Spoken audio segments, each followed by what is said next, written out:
The real big boss. ಪ್ರಿಯ ವೀಕ್ಷಕರೇ, ರಾಜಕಾರಣ ಎಂದು ಎಲ್ಲರೂ ಟೀಕೆ ಮಾಡ್ತಕ್ಕಂಥ, ಅಪಹಾಸ್ಯ ಮಾಡ್ತಕ್ಕಂಥ ವಿಷಯ ಆಗಿದೆ. ಇಂದು ಜನಪ್ರತಿನಿಧಿ ಆಗ್ತಕ್ಕಂಥವರು ಎಷ್ಟು ಹೋರಾಟಗಳನ್ನು ಮಾಡಿ ಆ ಹಂತಕ್ಕೆ ಬಂದಿರ್ತಾರೆ ಅಂತಕ್ಕಂಥ ಅಂಶವನ್ನು ಯಾರೂ ಪರಿಗಣನೆಗೆ ತೆಗೆದುಕೊಳ್ಳೋದಿಲ್ಲ. ಒಬ್ಬ ರಾಜಕಾರಣಿ ಅಥವಾ ಜನಪ್ರತಿನಿಧಿಯಾಗಿ ಆ ಹಂತ ಅಂದರೆ ಒಂದು ಶಾಸಕ ಸ್ಥಾನ ಅಥವಾ ಸಂಸದ ಸ್ಥಾನಕ್ಕೆ ಬರುವವರೆಗೂ ಆತ ಎಷ್ಟೆಲ್ಲ ಹೋರಾಟಗಳನ್ನು ಮಾಡಿರ್ತಾನೆ ಅಂತಕ್ಕಂಥದ್ದನ್ನು ಯಾರೂ ಯೋಚನೆ ಮಾಡೋದೇ ಇಲ್ಲ. ರಾಜಕಾರಣಿ ಒಬ್ಬ ಭ್ರಷ್ಟ, ಒಬ್ಬ ಸುಳ್ಳುಗಾರ, ಒಬ್ಬ ಮೋಸಗಾರ ಅಂತಕ್ಕಂಥ ಮಾತುಗಳನ್ನು ಮಾತ್ರ ಇವತ್ತು ಎಲ್ಲ ಕಡೆ ಚರ್ಚೆ ಆಗ್ತಕ್ಕಂಥದ್ದನ್ನು ನಾವು ನೋಡ್ತೇವೆ. ಆದರೆ ಒಬ್ಬ ರಾಜಕಾರಣಿಯ ರಾಜಕೀಯೇತರ ಜೀವನದ ಬಗ್ಗೆ ನಾವು ಗಮನಿಸಲಿಕ್ಕೆ ಹೋದಾಗ ಅಲ್ಲಿ ಬಹಳಷ್ಟು ಅಂಶಗಳು ನಮಗೆ ಎಳೆಯಾಗಿ ತನ್ನ ಜೀವನದಲ್ಲಿರ್ತಕ್ಕಂಥ ಎಲ್ಲ ಅಂಶಗಳು ನಮಗೆ ತಿಳಿಯುತ್ತೆ. ಅದನ್ನು ನಾವು ಇಂದು ತಿಳ್ಕೊಳ್ತಕ್ಕಂಥ ಪ್ರಯತ್ನವನ್ನು ಲೀಡರ್ ಎಂಬ ಕಾರ್ಯಕ್ರಮದಲ್ಲಿ ನಾವು ನೋಡ್ತಾ ಇದ್ದೇವೆ. ನಮ್ಮೆಲ್ಲ ಶಾಸಕರ ಹಾಗೂ ಸಂಸದರ ರಾಜಕೀಯೇತರ ವೈಯಕ್ತಿಕ ಜೀವನದ ಸಂಪೂರ್ಣ ಚಿತ್ರಣವೇ leader, the real big boss.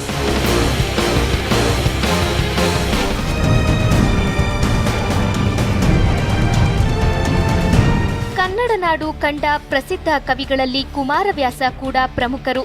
ಈ ಗದುಗಿನ ನಾರಾಯಣಪ್ಪ ತನ್ನ ಕುಟುಂಬದ ಕರ್ಣಿಕರನ್ನು ಕಡೂರಿಗೆ ಯುದ್ಧದ ಸಂದರ್ಭದಲ್ಲಿ ಕಳುಹಿಸಿದ್ದನು. ಅನಕ್ಷರಸ್ಥ ಸೈನಿಕರಿಗೆ ಅಕ್ಷರ ಹೇಳಲು, ಲೆಕ್ಕಪತ್ರದ ಕಾರ್ಯನಿರ್ವಹಿಸಲು ಗದುಗಿನಿಂದ ಆಗಮಿಸಿದ್ದ ಕುಮಾರವ್ಯಾಸನ ವಂಶಸ್ಥರು ಕಡೂರಿನ ಯಗಚಿಯಲ್ಲಿ ನೆಲೆ ನಿಂತರು. ಆ ವಂಶದ ವ್ಯಕ್ತಿಯೊಬ್ಬರು ಇಂದಿನ ರಾಜಕಾರಣದಲ್ಲಿ ಪ್ರಮುಖ ಪಾತ್ರ ನಿರ್ವಹಿಸುತ್ತಿದ್ದಾರೆ. ವಿದ್ಯಾರ್ಥಿ ದೆಸೆಯಿಂದಲೇ ರಾಜಕೀಯದಲ್ಲಿ ಆಕರ್ಷಿತರಾಗಿ ಕರ್ನಾಟಕದ ಅನೇಕ ಪ್ರಮುಖ ರಾಜಕಾರಣಿಗಳೊಂದಿಗೆ ಕಾರ್ಯನಿರ್ವಹಿಸಿ ಚಳುವಳಿ ಹೋರಾಟಗಳ ಮೂಲಕ ಮೇಲೆ ಬಂದು ಶಾಸಕರಾಗಿರುವ ಯಗಚಿ ಸೂರ್ಯನಾರಾಯಣ ವೆಂಕಟೇಶ ದತ್ತಾರವರೇ ನಮ್ಮ ಇಂದಿನ ಲೀಡರ್.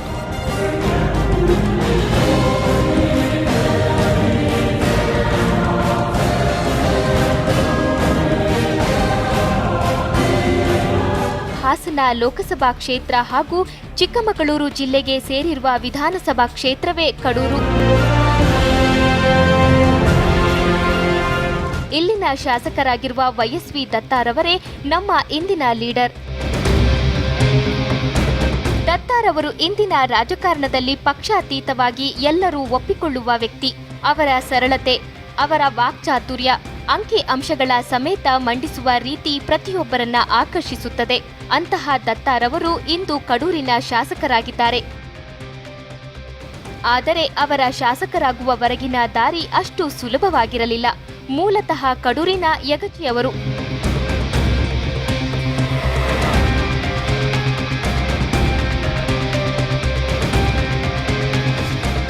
ಬಹಳ ಸರಳ ಸಜ್ಜನ ವ್ಯಕ್ತಿ. ಅವರಿಗೆ ಸಾಕಷ್ಟು ಅನುಭವ ಇದೆ ಈ ಕ್ಷೇತ್ರದಲ್ಲಿ. ರಾಜಕೀಯ ಕ್ಷೇತ್ರ ಆಗ್ಬೋದು, ಸಾಹಿತ್ಯ ಕ್ಷೇತ್ರ ಆಗ್ಬೋದು, ಎಲ್ಲ ರಂಗದಲ್ಲೂ ಭಾಳ ಅನುಭವ ಇದೆ. ಅವರು ಎಲ್ಲವರ ಜೊತೆ ನಿಕಟ ಸಂಪರ್ಕವನ್ನು ಹೊಂದಿದ್ದಾರೆ. ಅದು ಅಲ್ಲದೆ ವಿಧಾನಸೌಧದಲ್ಲಾಗ್ಬೋದು, ವಿಧಾನಸಭೆಯಲ್ಲಾಗ್ಬೋದು, ಎಲ್ಲ ವಿಷಯವನ್ನು ಅರಿತುಕೊಂಡಿದ್ದಾರೆ. ಅದರ ಬಗ್ಗೆ ವಿಮರ್ಶೆ ಮಾಡ್ತಾರೆ, ಎಲ್ಲರ ಜೊತೆ ಚರ್ಚೆ ಮಾಡ್ತಾರೆ. ಸಾಕಷ್ಟು ಅನುಭವಿ ವ್ಯಕ್ತಿ. ಇವರ ತಂದೆ ಸೂರ್ಯನಾರಾಯಣ ಕೃಷಿಕರಾಗಿದ್ದು ಸ್ಥಳೀಯವಾಗಿ ರಾಜಕೀಯದಲ್ಲೂ ಇದ್ದರು. ತಾಯಿ ನಾಗರತ್ನಮ್ಮ ಗೃಹಿಣಿಯಾಗಿದ್ದರು. ಶಿಸ್ತುಬದ್ಧ ಕುಟುಂಬದಿಂದ ಬಂದ ದತ್ತಾರವರಿಗೆ 8 ಜನ ಸಹೋದರಿಯರು ಹಾಗೂ ಒಬ್ಬ ಸಹೋದರರಿದ್ದರು. ಎಲ್ಲರ ಪ್ರೀತಿಯ ಹುಡುಗನಾಗಿ ಬೆಳೆದ ದತ್ತಾರವರು ತಮ್ಮ ವಿದ್ಯಾರ್ಥಿ ಜೀವನದಲ್ಲಿಯೇ ಬುದ್ಧಿವಂತ ವಿದ್ಯಾರ್ಥಿಯಾಗಿದ್ದರು. ಗ್ರಾಮೀಣ ಆಟಗಳ ಜೊತೆಗೆ ಕ್ರಿಕೆಟ್ ಆಡುತ್ತಿದ್ದ ಇವರು ಪಠ್ಯೇತರ ಚಟುವಟಿಕೆಯಲ್ಲೂ ಮುಂದಿದ್ದರು. ತಂದೆ ತಾಯಿ ಹಾಗೂ ಅಕ್ಕಂದಿರ ಪ್ರೀತಿಯಿಂದ ಬೆಳೆದ ದತ್ತಾರವರು ಎಲ್ಲ ಶಿಕ್ಷಕರ ಪ್ರೀತಿಯ ವಿದ್ಯಾರ್ಥಿಯಾಗಿದ್ದರು.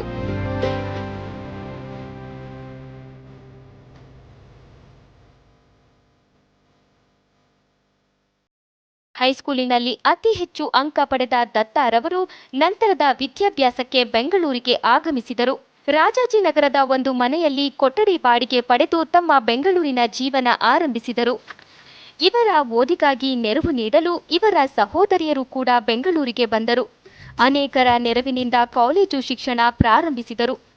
ಇವರು ಹಣಕ್ಕಾಗಿ ಸುತ್ತಮುತ್ತಲಿನ ಮಕ್ಕಳಿಗೆ ಟ್ಯೂಷನ್ ಹೇಳಲು ಪ್ರಾರಂಭಿಸಿದರು. ಪದವಿ ಪೂರೈಸುವ ಮೊದಲೇ ಅಲ್ಲಿನ ವಿದ್ಯಾರ್ಥಿಗಳಿಗೆ ಮೇಷ್ಟ್ರು ಎಂದು ಪ್ರಖ್ಯಾತರಾದ ಇವರು ಎಲ್ಲರಿಗೂ ಇಂದಿಗೂ ಪ್ರೀತಿಯ ದತ್ತ ಮೇಷ್ಟ್ರಾಗಿದ್ದಾರೆ. ಜೆಪಿ ಚಳುವಳಿಯಿಂದ ಪ್ರೇರಣೆಗೊಂಡು ಸಾರ್ವಜನಿಕ ಜೀವನದಲ್ಲಿ ತೊಡಗಿಸಿಕೊಳ್ಳಲು ಪ್ರಾರಂಭಿಸಿದರು. ಆ ಚಳುವಳಿಯಿಂದ ತೊಡಗಿಸಿಕೊಂಡ ದತ್ತಾರವರು ನಂತರ ದೇವೇಗೌಡರ ಸರಳತೆಯಿಂದ ಆಕರ್ಷಿತರಾಗಿ ಅವರ ಜೊತೆ ಸೇರಿದರು. ವಿದ್ಯಾರ್ಥಿಯಾಗಿದ್ದಾಗ ದೇವೇಗೌಡರ ಬಳಿ ಸೇರಿದ ದತ್ತ ಮತ್ತೆ ಹಿಂತಿರುಗಿ ನೋಡಲೇ ಇಲ್ಲ. ದೇವೇಗೌಡರಿಗಾಗಿ ಸ್ವಜಾತಿಯ ನಾಯಕರಾದ ರಾಮಕೃಷ್ಣ ಹೆಗಡೆಯವರನ್ನ ವಿರೋಧಿಸಿದರು. ನಿಷ್ಠೆಯಲ್ಲಿ ಕರ್ಣನಂತೆ ಇರುವ ದತ್ತ ಒಬ್ಬ ಸರಳ ಜೀವಿ. ಬಾಡಿಗೆ ಮನೆಯಲ್ಲಿ ವಾಸಿಸುತ್ತಿರುವ ಹಾಗೂ ಆಟೋದಲ್ಲೇ ಓಡಾಡುತ್ತಿರುವ ಅವರು ರಾಜಕೀಯದ ಆಟೋ ರಾಜ ಆಗಿದ್ದಾರೆ. ಯಾವುದೇ ಅಧಿಕಾರ ಆಡಂಬರ ಇಷ್ಟಪಡದ ಇವರು ಸದಾ ಪುಸ್ತಕ ಓದುವ ಹವ್ಯಾಸ ಹೊಂದಿದ್ದಾರೆ. ಜೆಡಿಎಸ್ನ ವಕ್ತಾರರಾಗಿ ಸಂದರ್ಭಕ್ಕನುಗುಣವಾಗಿ ಪಕ್ಷವನ್ನು ಸಮರ್ಥಿಸಿಕೊಳ್ಳುವ ರೀತಿಯನ್ನು ವಿರೋಧಿಗಳು ಮೆಚ್ಚುತ್ತಾರೆ. 40 ವರ್ಷಗಳ ಸೇವೆಯ ನಂತರ ವಿಧಾನ ಪರಿಷತ್ನ ಸದಸ್ಯರಾಗಿ ಆಯ್ಕೆಯಾಗಿ ಈಗ ಕಡೂರು ಕ್ಷೇತ್ರದ ಶಾಸಕರಾಗಿದ್ದಾರೆ.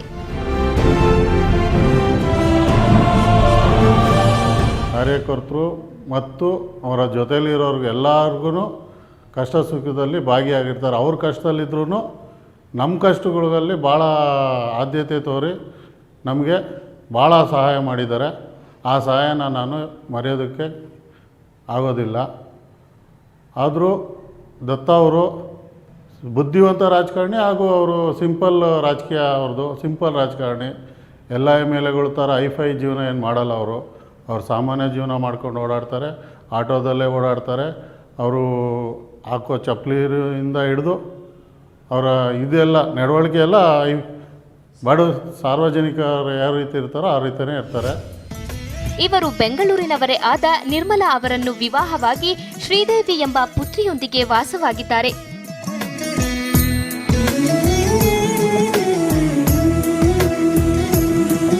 ರಾಜ್ಯ ರಾಜಕಾರಣ ಹಾಗೂ ಕಡೂರಿನ ಸ್ಥಳೀಯ ರಾಜಕಾರಣ ಎರಡನ್ನೂ ಯಶಸ್ವಿಯಾಗಿ ನಿಭಾಯಿಸುತ್ತಿದ್ದಾರೆ. ತನಗೆ ಎಷ್ಟೇ ಕಷ್ಟವಿದ್ದರೂ ಜೊತೆಗೆ ಇರುವವರಿಗೂ ನೋವು ನೀಡಬಾರದೆಂದು ಭಾವಿಸಿ ಕ್ಷೇತ್ರದ ಜನರಿಗೆ ಸಹಾಯ ಮಾಡುತ್ತಾರೆ. ಕ್ಷೇತ್ರದಲ್ಲಿ ಕೇವಲ 500 ಸ್ವಜಾತಿಯ ಮತ ಹೊಂದಿರುವ ಇವರು ಎಲ್ಲ ಜನಾಂಗದವರಿಗೂ ಪ್ರೀತಿಯ ದತ್ತಣ್ಣ ಆಗಿದ್ದಾರೆ.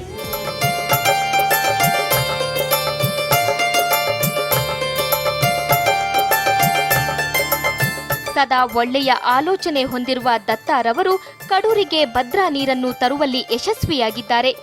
ಸಾಮಾನ್ಯರ ಮಾತಿನಂತೆ ಮಿಸ್ ಕಾಲ್ ಕೊಟ್ಟರೆ ಸಾಕು, ಕಾಯಿನ್ ಬಾಕ್ಸಿಗಾದರೂ ಹಿಂತಿರುಗಿ ಕರೆ ಮಾಡುವ ವ್ಯಕ್ತಿ ಇವರಾಗಿದ್ದಾರೆ. ದೇವರಾಜ್ ಅರಸು ಅವರಿಂದ ಹಿಡಿದು ಇಂದಿನ ಸಿದ್ದರಾಮಯ್ಯನವರಿಗೂ ಎಲ್ಲರಿಂದಲೂ ಮೆಚ್ಚುಗೆ ಪಡೆದುಕೊಂಡು ದತ್ತಾರವರು ತಮ್ಮ ಜೀವನದಲ್ಲಿ ಅನೇಕ ಕಷ್ಟಗಳನ್ನು ಎದುರಿಸಿದ್ದಾರೆ. ರಾಜ್ಯದ ಎಲ್ಲ ಜನಪರ ಹೋರಾಟಗಾರರು, ಸಾಹಿತಿಗಳು, ಜನಸಾಮಾನ್ಯರು ದತ್ತಾರವರ ರಾಜಕಾರಣವನ್ನ ಮೆಚ್ಚಿಕೊಳ್ಳುತ್ತಾರೆ. ದೇವೇಗೌಡರ ಮಾನಸಪುತ್ರ ಎಂದೇ ಹೆಸರು ಪಡೆದಿರುವ ದತ್ತಾರವರು ಒಬ್ಬ ಕ್ರಿಯಾಶೀಲ, ಬುದ್ಧಿವಂತ, ಸರಳ ಹಾಗೂ ಗುಣಗ್ರಾಹಿ ವ್ಯಕ್ತಿಯಾಗಿದ್ದಾರೆ. ಬರದ ನಾಡಾದ ಕಡೂರನ್ನು ಹೇಗಾದರೂ ಅಭಿವೃದ್ಧಿ ಪಡಿಸಲೇಬೇಕೆಂದು ದೃಢ ನಿರ್ಧಾರ ತೊಟ್ಟಿರುವ ಇವರು ನೇರವಾಗಿ ಅಲ್ಲಿನ ಹಳ್ಳಿಯ ಮನೆ ಮನೆಗೂ ಭೇಟಿ ನೀಡುತ್ತಾರೆ. ಬಡವರಿಗೆ, ರೈತರಿಗೆ ಮೊದಲು ಆದ್ಯತೆ ನೀಡುವ ಇವರೊಬ್ಬ ಶ್ರಮಿಕ ರಾಜಕಾರಣಿಯಾಗಿದ್ದಾರೆ. ಕರ್ನಾಟಕ ಜನತೆಗೆ ಗೊತ್ತಿದೆ, ದತ್ತ ಅವರು 224 ಜನ MLA ಒಳಗೆ ವಿಭಿನ್ನವಾದಂಥ ಒಬ್ಬ ಶಾಸಕ ಅಂತ ಹೇಳಕ್ಕೆ ಇಷ್ಟಪಡ್ತೇನೆ. ಯಾಕೆಂದರೆ ಭಾರಿ ಸರಳ, ಒಬ್ಬ ಮುಗ್ಧ ಯಾರೇ ಇದ್ರೂ ಕೂಡ ಅವ್ರ ಮೇಲೆ ಹೆಗಲ ಮೇಲೆ ಕೈ ಹಾಕೊಂಡು ಅವ್ರ ಕಷ್ಟ ಕೇಳೋಂಥ ವ್ಯಕ್ತಿ. ಆದರೆ ದತ್ತ ಅವರಿಗೆ ಅವರ ಕೆಲಸ ಕಾರ್ಯವನ್ನು ಮಾಡಲು ಪೂರ್ಣ ಪ್ರಮಾಣದಲ್ಲಿ ಅವರನ್ನು ಬಿಡಬೇಕು ನಾವು ಕಾರ್ಯಕರ್ತರು. ಸಾವಿರಾರು ವಿದ್ಯಾರ್ಥಿಗಳಿಗೆ ಟ್ಯೂಷನ್ ಹೇಳಿಕೊಟ್ಟು ಗಣಿತದ ಶಿಕ್ಷಕ ಇಂದು ಎಲ್ಲರ ಪ್ರೀತಿಯ ದತ್ತ ಮೇಷ್ಟ್ರಾಗಿದ್ದಾರೆ. ಯಾವುದೇ ಹುದ್ದೆ ನೀಡಿದರೂ ನಿಭಾಯಿಸುವ ಶಕ್ತಿ ಇರುವ ಇವರು ಈಗ ಪಕ್ಷದ ಉಪನಾಯಕನಾಗಿ ಕಾರ್ಯನಿರ್ವಹಿಸುತ್ತಿದ್ದಾರೆ. ದೇವೇಗೌಡರಂತೆ ಸದಾ ರಾಜಕಾರಣದ ಚಿಂತನೆಯಲ್ಲಿರುವ ಇವರು ಗುರುವಿಗೆ ತಕ್ಕ ಶಿಷ್ಯರಾಗಿದ್ದಾರೆ. ಕುಟುಂಬದ ಜೊತೆ ಹೆಚ್ಚು ಕಾಲ ಕಳೆಯದೆ ಸದಾ ಜನಗಳ ಜೊತೆಯಲ್ಲಿಯೇ ಇರುವ ಇವರು ಹೋರಾಟದ ಮೂಲಕ ಬಂದು ಇಂದು ರಾಜ್ಯ ರಾಜಕಾರಣದಲ್ಲಿ ಪ್ರಜ್ವಲಿಸುತ್ತಿರುವ ಚಿಂತನಾಶೀಲ ಶಾಸಕರಾದ YSV ದತ್ತಾರವರು ನಿಜವಾದ ಲೀಡರ್ ಅಲ್ಲವೇ?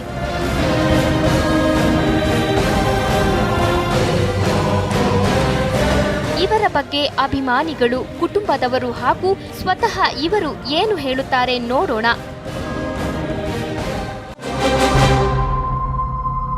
The real big boss. ವೀಕ್ಷಕರೇ, ನಮ್ಮ ಇಂದಿನ ಲೀಡರ್ ಕಾರ್ಯಕ್ರಮದಲ್ಲಿ ಕರ್ನಾಟಕದ ಒಬ್ಬ ಪ್ರಸಿದ್ಧ ರಾಜಕಾರಣಿ, ಕಡೂರಿನ ಕ್ಷೇತ್ರದ ಶಾಸಕರಾದಂಥ YSV ದತ್ತ ಅವರ ಜೊತೆ ಅನೇಕ ವಿಚಾರಗಳನ್ನು ನಾವು ಚರ್ಚಿಸಲಿದ್ದೇವೆ.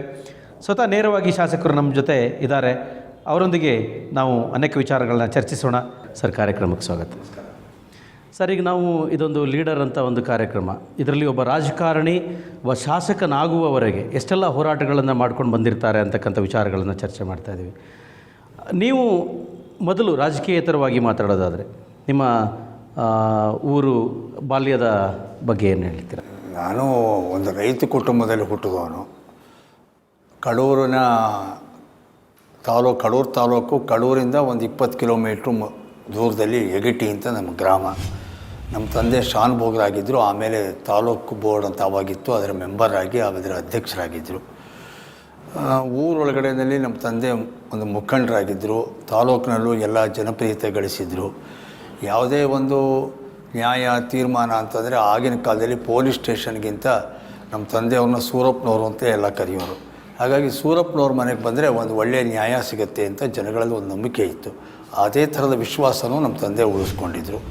ನಾವೆಲ್ಲ ಹಳ್ಳಿ ಒಳಗಡೆಯಲ್ಲಿ ಹಳ್ಳಿ ಮನೆಯಲ್ಲೇ ಓದ್ದವರು. ನಾವೆಲ್ಲ ಹಳ್ಳಿ ಹುಡುಗರಾಗಿ ಬೆಳೆದವರು. ಕನ್ನಡ ಮೀಡಿಯಮಲ್ಲಿ ಓದ್ದವರು.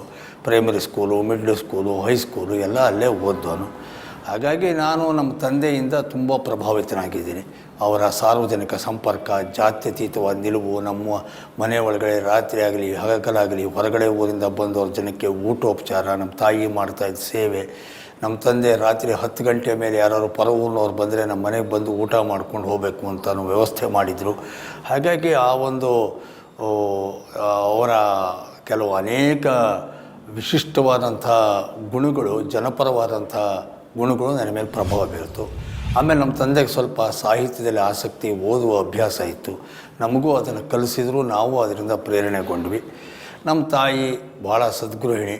ನಮ್ಮನ್ನೆಲ್ಲ ಕಷ್ಟಪಟ್ಟು ಸಾಕಿ ಬೆಳೆಸಿರು. ನಮ್ಮ ತಂದೆಗೆ 10 ಜನ ಮಕ್ಕಳು, 8 ಜನ ಹೆಣ್ಣುಮಕ್ಕಳು, ತುಂಬ ತುಂಬಿದ ಕುಟುಂಬ. ಅದರ ಮಧ್ಯೆ ನಾವು ಬೆಳೆದವರು. ಆಮೇಲೆ SSLC ಪಾಸ್ ಆದಮೇಲೆ PUCಗೆ ಸೇರ್ಕೋಬೇಕಾಯಿತು. ಆವಾಗೆಲ್ಲ ನಮ್ಮ ಕಾಲೇಜುಗಳಿತ್ತಿಲ್ಲ. ಹಾಗಾಗಿ ನಾನು ಅನಿವಾರ್ಯವಾಗಿ ಬೆಂಗಳೂರಿಗೆ ನ್ಯಾಷನಲ್ ಕಾಲೇಜಿಗೆ ಓದಕ್ಕೆ ಬಂದೆ. ನ್ಯಾಷನಲ್ ಕಾಲೇಜಿಗೆ ಓದಕ್ಕೆ ಬಂದು ನಾನು BSc ಡಿಗ್ರಿ ಮುಗಿಸ್ಕೊಳ್ಳೋ ಅಷ್ಟೊತ್ತಿಗಾಗಲೇ ನನಗೆ ಒಂದು ಜೀವನೋಪಾಯ ಬೇಕಿತ್ತು. SSLC ಪಾಸ್ ಮಾಡ್ಕೊಂಡು ಬಂದಿದ್ದೆ. ಬೆಂಗಳೂರು, ಹಳ್ಳಿ ಹುಡುಗ, ಗೊತ್ತಿಲ್ಲ. ಆದರೆ ಇಲ್ಲಿ ಬಡತನದಲ್ಲಿ ಬಂದಿದ್ದೆ. ಇಲ್ಲಿ ಓದಬೇಕು ಮತ್ತು ಜೀವನವೂ ಮಾಡಬೇಕು ಅನ್ನೋ ಥರಕ್ಕೆ ನಾನು ಪಾಠ ಹೇಳೋಕ್ಕೆ ಪ್ರಾರಂಭ ಮಾಡಿದೆ. ಹಾಗಾಗಿ ಪಾಠ ಹೇಳೋದು, ಖಾಸಗಿಯಾಗಿ ಪಾಠ ಹೇಳೋದೇ ಮುಂದೆ ಒಂದು ದೊಡ್ಡ ಮಟ್ಟದಲ್ಲಿ ಒಂದು ಟ್ಯುಟೋರಿಯಲ್ಸ್ ಅಂತ ಮಾಡ್ಕೊಂಡು ಅದನ್ನೇ ಜೀವನೋಪಾಯಕ್ಕೆ ಮಾಡಿಕೊಂಡೆ. ಆದರೆ ಅದು ಕಮರ್ಷಿಯಲ್ ಅಲ್ಲ. ಅಲ್ಲೂ ಕೂಡ ಬಡವರಿಗೆಲ್ಲ ಬಿಟ್ಟು ಪಾಠ ಹೇಳ್ಕೊಂಡು ನನ್ನ ಜೀವನಕ್ಕೆ ಎಷ್ಟು ಬೇಕೋ ಅಷ್ಟು ಹಣ, ಅವ್ರು ಕೊಟ್ಟಷ್ಟು ಹಣ ಕೊಟ್ಟರೆ, ಅವ್ರು 2 ರೂಪಾಯಿ, 3 ರೂಪಾಯಿ, 5 ರೂಪಾಯಿ ಫೀಸು, ಅವ್ರು ಎಷ್ಟು ಕೊಟ್ಟರೆ ಅಷ್ಟಕ್ಕೆ ನಾನು ಪಾಠ ಹೇಳ್ಕೊಂಡು ಬಂದೆ. ನನ್ನ ಸಬ್ಜೆಕ್ಟು ಫಿಸಿಕ್ಸು ಮತ್ತು ಮ್ಯಾಥಮೆಟಿಕ್ಸು. ಭಾಳ ಇಷ್ಟವಾದ ಸಬ್ಜೆಕ್ಟ್ ನನಗೆ ಮ್ಯಾಥಮೆಟಿಕ್ಸು. ಆ ಕಾಲದಲ್ಲಿ ಅದು ತುಂಬ ಫೇಮಸ್ ಆಗಿತ್ತು ರಾಜಾಜಿನಗರದಲ್ಲಿ. ಅದರಿಂದ ನಾನು ಮುಂದೆ ಜೀವನೋಪಾಯಕ್ಕೆ ಅದನ್ನೇ ಅವಲಂಬಿಸ್ಕೊಂಡೆ. ಅದಾದ ಮೇಲೆ ಮಧ್ಯದಲ್ಲಿ ಅಷ್ಟೊತ್ತಿಗೆ ದೇವೇಗೌಡರ ಬಗ್ಗೆ ನನಗೆ ಸಂಪರ್ಕ ಬಂತು. ಅವರು ವಿರೋಧ ಪಕ್ಷದ ನಾಯಕರಾಗಿದ್ದರು. ಹಾಗಾಗಿ ಒಬ್ಬ ಹಳ್ಳಿಯವರು, ನಮ್ಮ ಹಾಸನದವರು ಅಂತ ಹೇಳಿ ದಿನ ಬೆಳಗಾದರೆ ಪತ್ರಿಕೆಗಳಲ್ಲಿ ಅವ್ರದ್ದೆಲ್ಲ ಓದ್ತಾ ಇದ್ದೆ. ಹಾಗಾಗಿ ಅವ್ರ ಬಗ್ಗೆ ಎಲ್ಲೋ ಒಂದು ಕಡೆಯಲ್ಲಿ ಒಂದು ಅಭಿಮಾನ ಮೂಡಿತ್ತು. ಅವ್ರನ್ನೊಂದು ಸಲ ನಾನು ಭೇಟಿ ಮಾಡಿದೆ 73ನೇ ಸಾಲಲ್ಲಿ. ಅವ್ರ ಮೇಲೆ ನನಗೆ ಆಕರ್ಷಿತನಾದೆ. ಅವರ ಹಳ್ಳಿಯ ಬದುಕು, ಗ್ರಾಮೀಣ ಸೊಗಡು, ಅವರ ರೈತ ಪರ ಹೋರಾಟ, ಹಳ್ಳಿ ಹುಡುಗ, ಸಹಜವಾಗಿ ನನಗೆ ಅವ್ರದ್ದು ಇಷ್ಟ ಆಯಿತು. ಅವತ್ತಿನಿಂದ ಒಂದು ರೀತಿ ಅವ್ರ ಜೊತೆಲಿ ಕೆಲಸ ಮಾಡೋಕ್ಕೆ ಪ್ರಾರಂಭ ಮಾಡಿದೆ. ಮುಂದೆ ಎಮರ್ಜೆನ್ಸಿ ಬಂತು, ತುರ್ತು ಪರಿಸ್ಥಿತಿ ಬಂತು. ಲೋಕನಾಯಕ ಜಯಪ್ರಕಾಶ್ ನಾರಾಯಣ್ ಚಳುವಳಿ ಬಂತು. ಆ ಚಳುವಳಿ ಒಳಗಡೆ ನಾವೆಲ್ಲ ಯುವಕರು ಅಲ್ಲಿ ಹೋದೆ. ಅಲ್ಲಿಂದ ಆ ಚಳುವಳಿ ಮುಗಿದು ಜನತಾ ಪಕ್ಷ ಹುಟ್ಕೊಳ್ತು. ಜನತಾ ಪಕ್ಷದಿಂದ ಜನತಾದಳ. ಹಾಗೆ ಆವಾಗ JP ಮೂಮೆಂಟಿಂದ ಬಂದದ್ದರಿಂದ ರಾಜಕೀಯದ ಕಡೆಗೆ ಆಸಕ್ತರಾದೆ. ಆದರೆ MLA ಆಗ್ತೀನಿ ಅಂತೆಲ್ಲ ಕನಸು ಕಟ್ಕೊಂಡಿದ್ದರೋ ಪಕ್ಷದ ಕಾರ್ಯಕರ್ತನಾಗಿ ಆವಾಗ ಜನತಾ ಪಕ್ಷದ ಪರವಾಗಿ ಕೆಲಸ ಮಾಡೋದು, ಈ ಥರ ಮಾಡ್ಕೊಂಡು ಬಂದೆ. ಕ್ರಮೇಣ ಸ್ವಲ್ಪ ವ್ಯಾಪ್ತಿ ವಿಸ್ತಾರ ಜಾಸ್ತಿ ಆಗ್ತಾ ಬಂತು. ದೇವೇಗೌಡರ ಹತ್ತಿರದ ಸಂಪರ್ಕ ಹೆಚ್ಚು ನನಗೆ ಪ್ರಭಾವಿತರಾದ್ದರಿಂದ ಅವರು ಕೂಡ ಇದು ಮಾಡಿದ್ರು. ಸಾಹಿತ್ಯ ಸಂಸ್ಕೃತಿ ಕ್ಷೇತ್ರದಲ್ಲಿ ಕೆಲಸ ಮಾಡ್ತಾಯಿದ್ದೆ. ಕನ್ನಡ ಚಳುವಳಿ, ಗೋಕಾಕ್ ಚಳುವಳಿ, ರೈತ ಚಳುವಳಿ, ದಲಿತ ಸಂಘರ್ಷ ಸಮಿತಿ ಚಳುವಳಿಗಳು, ಈ ಥರದ ಹೋರಾಟಗಳಲ್ಲೆಲ್ಲ ನಾನು ಭಾಳ ಮುಂಚೂಣಿನಲ್ಲಿ ಗುರುತಿಸ್ಕೊಂಡಿದ್ದೆ. ವಿಚಾರ ಸಂಕಿರಣ, ಸಾಹಿತ್ಯ ಕ್ಷೇತ್ರ, ಕುವೆಂಪು ನನಗೆ ಭಾಳ ಇಷ್ಟವಾದಂಥ ಕವಿ. ಕುವೆಂಪು ಒಲವು ನಿಲುವು ಅಂತ ಒಂದು ಪುಸ್ತಕ ಪ್ರಕಾಶನ ಮಾಡಿದೆ. ಈ ಥರ ಒಂದು ಸಾಹಿತ್ಯ ಪರಿಚಾರಕನಾಗಿ, ಈ ಕಡೆ ಸಾಂಸ್ಕೃತಿಕ ಕೆಲಸಗಳು ಮಾಡಿಕೊಂಡು ರಾಜಕೀಯದ ಕಾರ್ಯಕರ್ತನಾಗಿ ಕೆಲಸ ಮಾಡ್ಕೊಂಡು ಬಂದೆ. ದೇವೇಗೌಡರು ಕೂಡ ನನ್ನನ್ನು ಬೆಂತಟ್ಟಿ ಪ್ರೋತ್ಸಾಹ ಕೊಡ್ತಾ ಬಂದರು. ಹಾಗಾಗಿ ಅವರೊಟ್ಟಿಗೆ ಕೆಲಸ ಮಾಡ್ಕೊಂಡು ಬಂದೆ. ಇದೆಲ್ಲ ಒಂದಿಷ್ಟು ಇದ್ದಿದ್ದರಿಂದ ಎಲ್ಲ ಸಂದರ್ಭದಲ್ಲೂ ಏನಾದ್ರು ನಮ್ಮ ಪಕ್ಷದ್ದು ಸಾಹಿತ್ಯ ತಯಾರು ಮಾಡಬೇಕಾದ್ರೆ, ಪ್ರಣಾಳಿಕೆ ಬರೀಬೇಕಾದ್ರೆ, ಘೋಷಣೆಗಳು ಸೃಷ್ಟಿ ಮಾಡಬೇಕಾದ್ರೆ, ಕ್ಯಾಸೆಟ್ಗಳು ಮಾಡಬೇಕಾದ್ರೆ, ಪುಸ್ತಕಗಳು ಪ್ರಿಂಟ್ ಮಾಡಬೇಕಾದ್ರೆ ಅವೆಲ್ಲದನ್ನು ಕೂಡ ಜವಾಬ್ದಾರಿ ನನಗೆ ಕೊಡೋರು ಗೌಡರು. ಹಾಗಾಗಿ ಅದರೊಳಗಡೆನೂ ಕೂಡ ಸಾಕಷ್ಟು ದುಡಿಸ್ಕೊಂಬಂದೆ. ಬರ್ತಾ ಕೊನೆಗೆ 2007 ಹೊತ್ತಿಗೆ ನನಗೆ ವಿಧಾನ ಪರಿಷತ್ತಿನ ಸದಸ್ಯರು ಮಾಡಿದರು. ವಿಧಾನ ಪರಿಷತ್ ಸದಸ್ಯ ಆದಮೇಲೆ ನಾನು ಕಡೂರನ್ನು ನನ್ನ ಕ್ಷೇತ್ರವಾಗಿಟ್ಕೊಂಡೆ. ಏಕೆಂದರೆ ಗೆದ್ದಂಥ ನಮ್ಮ ಪಕ್ಷದವರೇ ಗೆದ್ದಿದ್ದರು. ಆದರೆ ಅವರು ಆಮೇಲೆ ಕಾಂಗ್ರೆಸ್ ಸೇರ್ಕೊಂಡ್ಬಿಟ್ರು. ಅಲ್ಲಿ ನಮ್ಮ ಪಕ್ಷ ಭಾಳ ನಿಸ್ತೇಜವಾಗಿತ್ತು. ದೇವೇಗೌಡರು ನಿಂದೆ ಊರು, ನಿಂದೆ ಕ್ಷೇತ್ರ, ಅಲ್ಲಿ ಪಕ್ಷ ಕಟ್ಟು ಅಂತ ಕಳಿಸಿದರು. ಪಕ್ಷ ಕಟ್ತಾ ಬಂದೆ. ಕೊನೆಗೆ ಪಕ್ಷ ಕಟ್ಟಿದ ಮೇಲೆ ಜನಗಳೆಲ್ಲ ನೀನೇ ನಿಂತ್ಕೋ ಎಲೆಕ್ಷನ್ಗೆ ಅಂದರು. ಹಾಗೆ ನಿಂತ್ಕೊಂಡು ಇವಾಗ MLA ಆಗಿದ್ದೀನಿ. ಸರ್, ಈಗ ನಿಮ್ಮ ಇಲ್ಲಿವರೆಗೆ ಬೆಳವಣಿಗೆಗಳಲ್ಲಿ ನೀವು ಯಗಟಿಯಲ್ಲಿ ಕಳೆದಿರ್ತಕ್ಕಂಥ ಹೈಸ್ಕೂಲ್ ದಿನಗಳ ಬಗ್ಗೆ ಅಥವಾ ನಿಮ್ಮ ಕುಟುಂಬ ನಿಮಗೆ ಸಪೋರ್ಟಿವ್ ಆಗಿ ನಿಂತಿರ್ತಕ್ಕಂಥ ದಿನಗಳಲ್ಲಿ ಅದ್ರ ಬಗ್ಗೆ ನಿಮಗೆ ಏನಾದರೂ ನೆನಪಿದ್ರೆ ಅವುಗಳನ್ನ ಹೇಳಿ ಸರ್. ಅಲ್ಲಿ ಯಗಟಿ ಒಳಗಡೆಯಲ್ಲಿ ನಾವೆಲ್ಲ ಹಳ್ಳಿ ಹುಡುಗರುಗಳು 1ನೇ ಕ್ಲಾಸಿಂದ ಹೈಸ್ಕೂಲ್ವರೆಗೂ ಅಲ್ಲೇ ಓದಿದ್ದು. ನನ್ನ ಸಹಪಾಠಿಗಳೆಲ್ಲ ನಾವೆಲ್ಲ ಈಗ ಸಿಗ್ತಾ ಇರ್ತಾರೆ. ನಾವೆಲ್ಲ ಹಳ್ಳಿ ಅಕ್ಕಪಕ್ಕದ ಗ್ರಾಮದ ಹುಡುಗರುಗಳು, ಅವರೆಲ್ಲ ಇವತ್ತು ನನ್ನ ಜೊತೆಯಲ್ಲಿ ಭಾಳ ಖುಷಿಯಿಂದ ನಮ್ಮ ದತ್ತಣ್ಣ MLA ಆಗಿದ್ದಾರೆ ಅಂತ ಹೆಮ್ಮೆಯಿಂದ ನನ್ನ ಜೊತೆಗೆಲ್ಲ ಓಡಾಡ್ತಿರ್ತಾರೆ. ಆದರೆ ಆವಾಗ ನಮ್ಮ ಹಳ್ಳಿಯ ಬದುಕು ಹೇಗಿತ್ತಪ್ಪ ಅಂದರೆ, ಬೆಳಗ್ಗೆ ಎದ್ದರೆ ನಾವೆಲ್ಲ ಆವಾಗ ನಮ್ಮ ಹೈಸ್ಕೂಲ್ ಬೇರೆ ಒಂದು ಸಣ್ಣ ಕೊಟ್ಟಿಗೆ ಥರದ ಗುಡಿಸ್ಲಲ್ಲಿತ್ತು, ಸೋಗೆ ಗುಡಿಸ್ಲು. ಆವಾಗ ನಾವೆಲ್ಲ ಹಳ್ಳಿ ಹುಡುಗರುಗಳೆಲ್ಲ ಒಟ್ಟಿಗೆ ಹೋಗ್ತಾಯಿದ್ವಿ. ಶನಿವಾರ ಮಾರ್ನಿಂಗ್ ಕ್ಲಾಸ್ ಮುಗಿದ ಮೇಲೆ ರಸ್ತೆಯಲ್ಲೆಲ್ಲ ಸಗಣಿ ಬಾಚ್ತಾಯಿದ್ವಿ. ಆ ಸಗಣಿ ತೊಗೊಂಬಂದು ಕೆರೆಯಿಂದ ನೀರು ತೊಗೊಂಬಂದು ಶನಿವಾರವೆಲ್ಲ ನಮ್ಮ ಸ್ಕೂಲಿಂದು ಸೋಗೆ ಗುಡಿಸ್ಲು ನೆಲ ಎಲ್ಲ ಸಾರಿಸ್ಬಿಟ್ಟು ಅದನ್ನು ಒಣಗಕ್ಕೆ ಬಿಡ್ತಿದ್ವಿ. ಭಾನುವಾರ ಒಣಗೋದು, ಸೋಮವಾರ ನೆಲದ ಮೇಲೆ ಚಾಪೆ ಹಾಕ್ಕೊಂಡು ಕೂತ್ಕೊಂಡು ಪಾಠ ಕೇಳ್ತಾಯಿದ್ವಿ. ಈಗ ಕಟ್ಟಡಗಳು ಇತ್ತಿಲ್ಲ, ಎಂಥದ್ದು ಇತ್ತಿಲ್ಲ.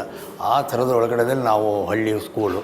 ಆಮೇಲೆ ನಮಗೆ ಆವಾಗ ಈ ಸೆಂಟ್ರ್ ಇತ್ತಿಲ್ಲ, ಕಡೂರು ಸೆಂಟ್ರು. 10 ದಿನ ಪರೀಕ್ಷೆ SLC. ಆವಾಗ ನಮ್ಮನ್ನೆಲ್ಲ ಮೇಷ್ಟ್ರು ಒಂದೇ ಒಂದು ಬಸ್ ಬರೋದು ನಮ್ಮೂರಿಗೆ. ಆ ಬಸ್ಸಲ್ಲಿ ಕಡೂರಿಗೆ ಕರ್ಕೊಂಡು ಹೋದರು. ಕಡೂರೊಳಗಡೆ 10 ದಿನ ನಮ್ಮನ್ನೆಲ್ಲ ಒಂದು ಮುಸಾಫಿರ್ ಖಾನೆ ಅಂತಿತ್ತು, ಅದ್ರ ಜಗಲಿ ಮೇಲೆ ಮಲಗಿಸಿದ್ರು. ನಾವು ಅಲ್ಲೇ ಮಲ್ಕೋತಿದ್ವಿ. ಅಲ್ಲೇ ಇರೋ ಮುಖಾನೋ ಸ್ನಾನ ಮಾಡ್ಕೊಂಡಿರ್ತಿದ್ವಿ ಹಳ್ಳಿ ಹುಡುಗರುಗಳು. ನಮಗೆ ಅವಾಗ ಪ್ಯಾಂಟು ಗೊತ್ತಿಲ್ಲ, ಬರೀ ಪಂಚೆ ಉಟ್ಕೊಂಡು ಹೋಗ್ತಿದ್ವಿ. ಆಮೇಲೆ ಆ ಟೈಮಲ್ಲೆಲ್ಲ ನಮ್ಮನ್ನೆಲ್ಲ ಇವ್ರ ಮನೇಲಿ ನೀನು 10 ದಿನ ಇವ್ರ ಮನೇಲಿ ಊಟ ಮಾಡಬೇಕು ಅಂತ ಒಬ್ಬರು ಮನೆಗೆ ಗೊತ್ತು ಮಾಡಿದರು. ಅವ್ರ ಮನೇಲಿ ಊಟ ಮಾಡ್ಕೊಂಡು ಅಲ್ಲಿರ್ತಿದ್ವಿ. ಆ ಥರ ಭಾಳ ಒಂದು ಆ ಅನುಭವಗಳು ನನಗನ್ಸುತ್ತೆ ನನಗೆ ಹೆಚ್ಚು ಖುಷಿ ಕೊಟ್ಟ ಅನುಭವಗಳು. ಅಷ್ಟು ಕಷ್ಟ ಅಂತ ಅನ್ನಿಸ್ತಿಲ್ಲ ನಮಗೆ, ಅದು ಹೊಸ ಅನುಭವ. ಕಡೂರಿಗೆ ನಾವು ಫಸ್ಟ್ ಟೈಮ್ ಆ ಪರೀಕ್ಷೆ ಬಂದಾಗ ಕಡೂರನ್ನು ನೋಡಿದ್ದೇ ನಾವು. ಆವಾಗ ಒಂದು ಪಟ್ಟಣದ ಸಂಸ್ಕೃತಿಯ ಪರಿಚಯ ಆಗಿದ್ದೇ ನನಗೆ ಅಲ್ಲಿ ಬಂದಾಗ. ನಮಗೆ ಅವಾಗ ಬಂದಾಗ ಯಾವುದೋ ವಿದೇಶಕ್ಕೆ ಬಂದ ಅನುಭವ ಆಗೋದು ಕಡೂರು ಪಟ್ಟಣಕ್ಕೆ ಬಂದಾಗ. ಆ ಥರದ ಅಷ್ಟು ಮುಗ್ಧ ಹಳ್ಳಿ ಹುಡುಗರುಗಳು ನಾವೆಲ್ಲರೂ. ನಾವೊಂದು 28 ಜನ ಇದ್ವಿ SLC ಫಸ್ಟ್ ಟೈಮ್ ಕಟ್ಟಿದಾಗ. ಅದರಲ್ಲಿ ನಾವು ಒಂದು 9 ಜನ ಪಾಸ್ ಆದ್ವಿ. ಆಮೇಲೆ ಕಾಲೇಜ್ಗೆ ಬಂದ್ವಿ.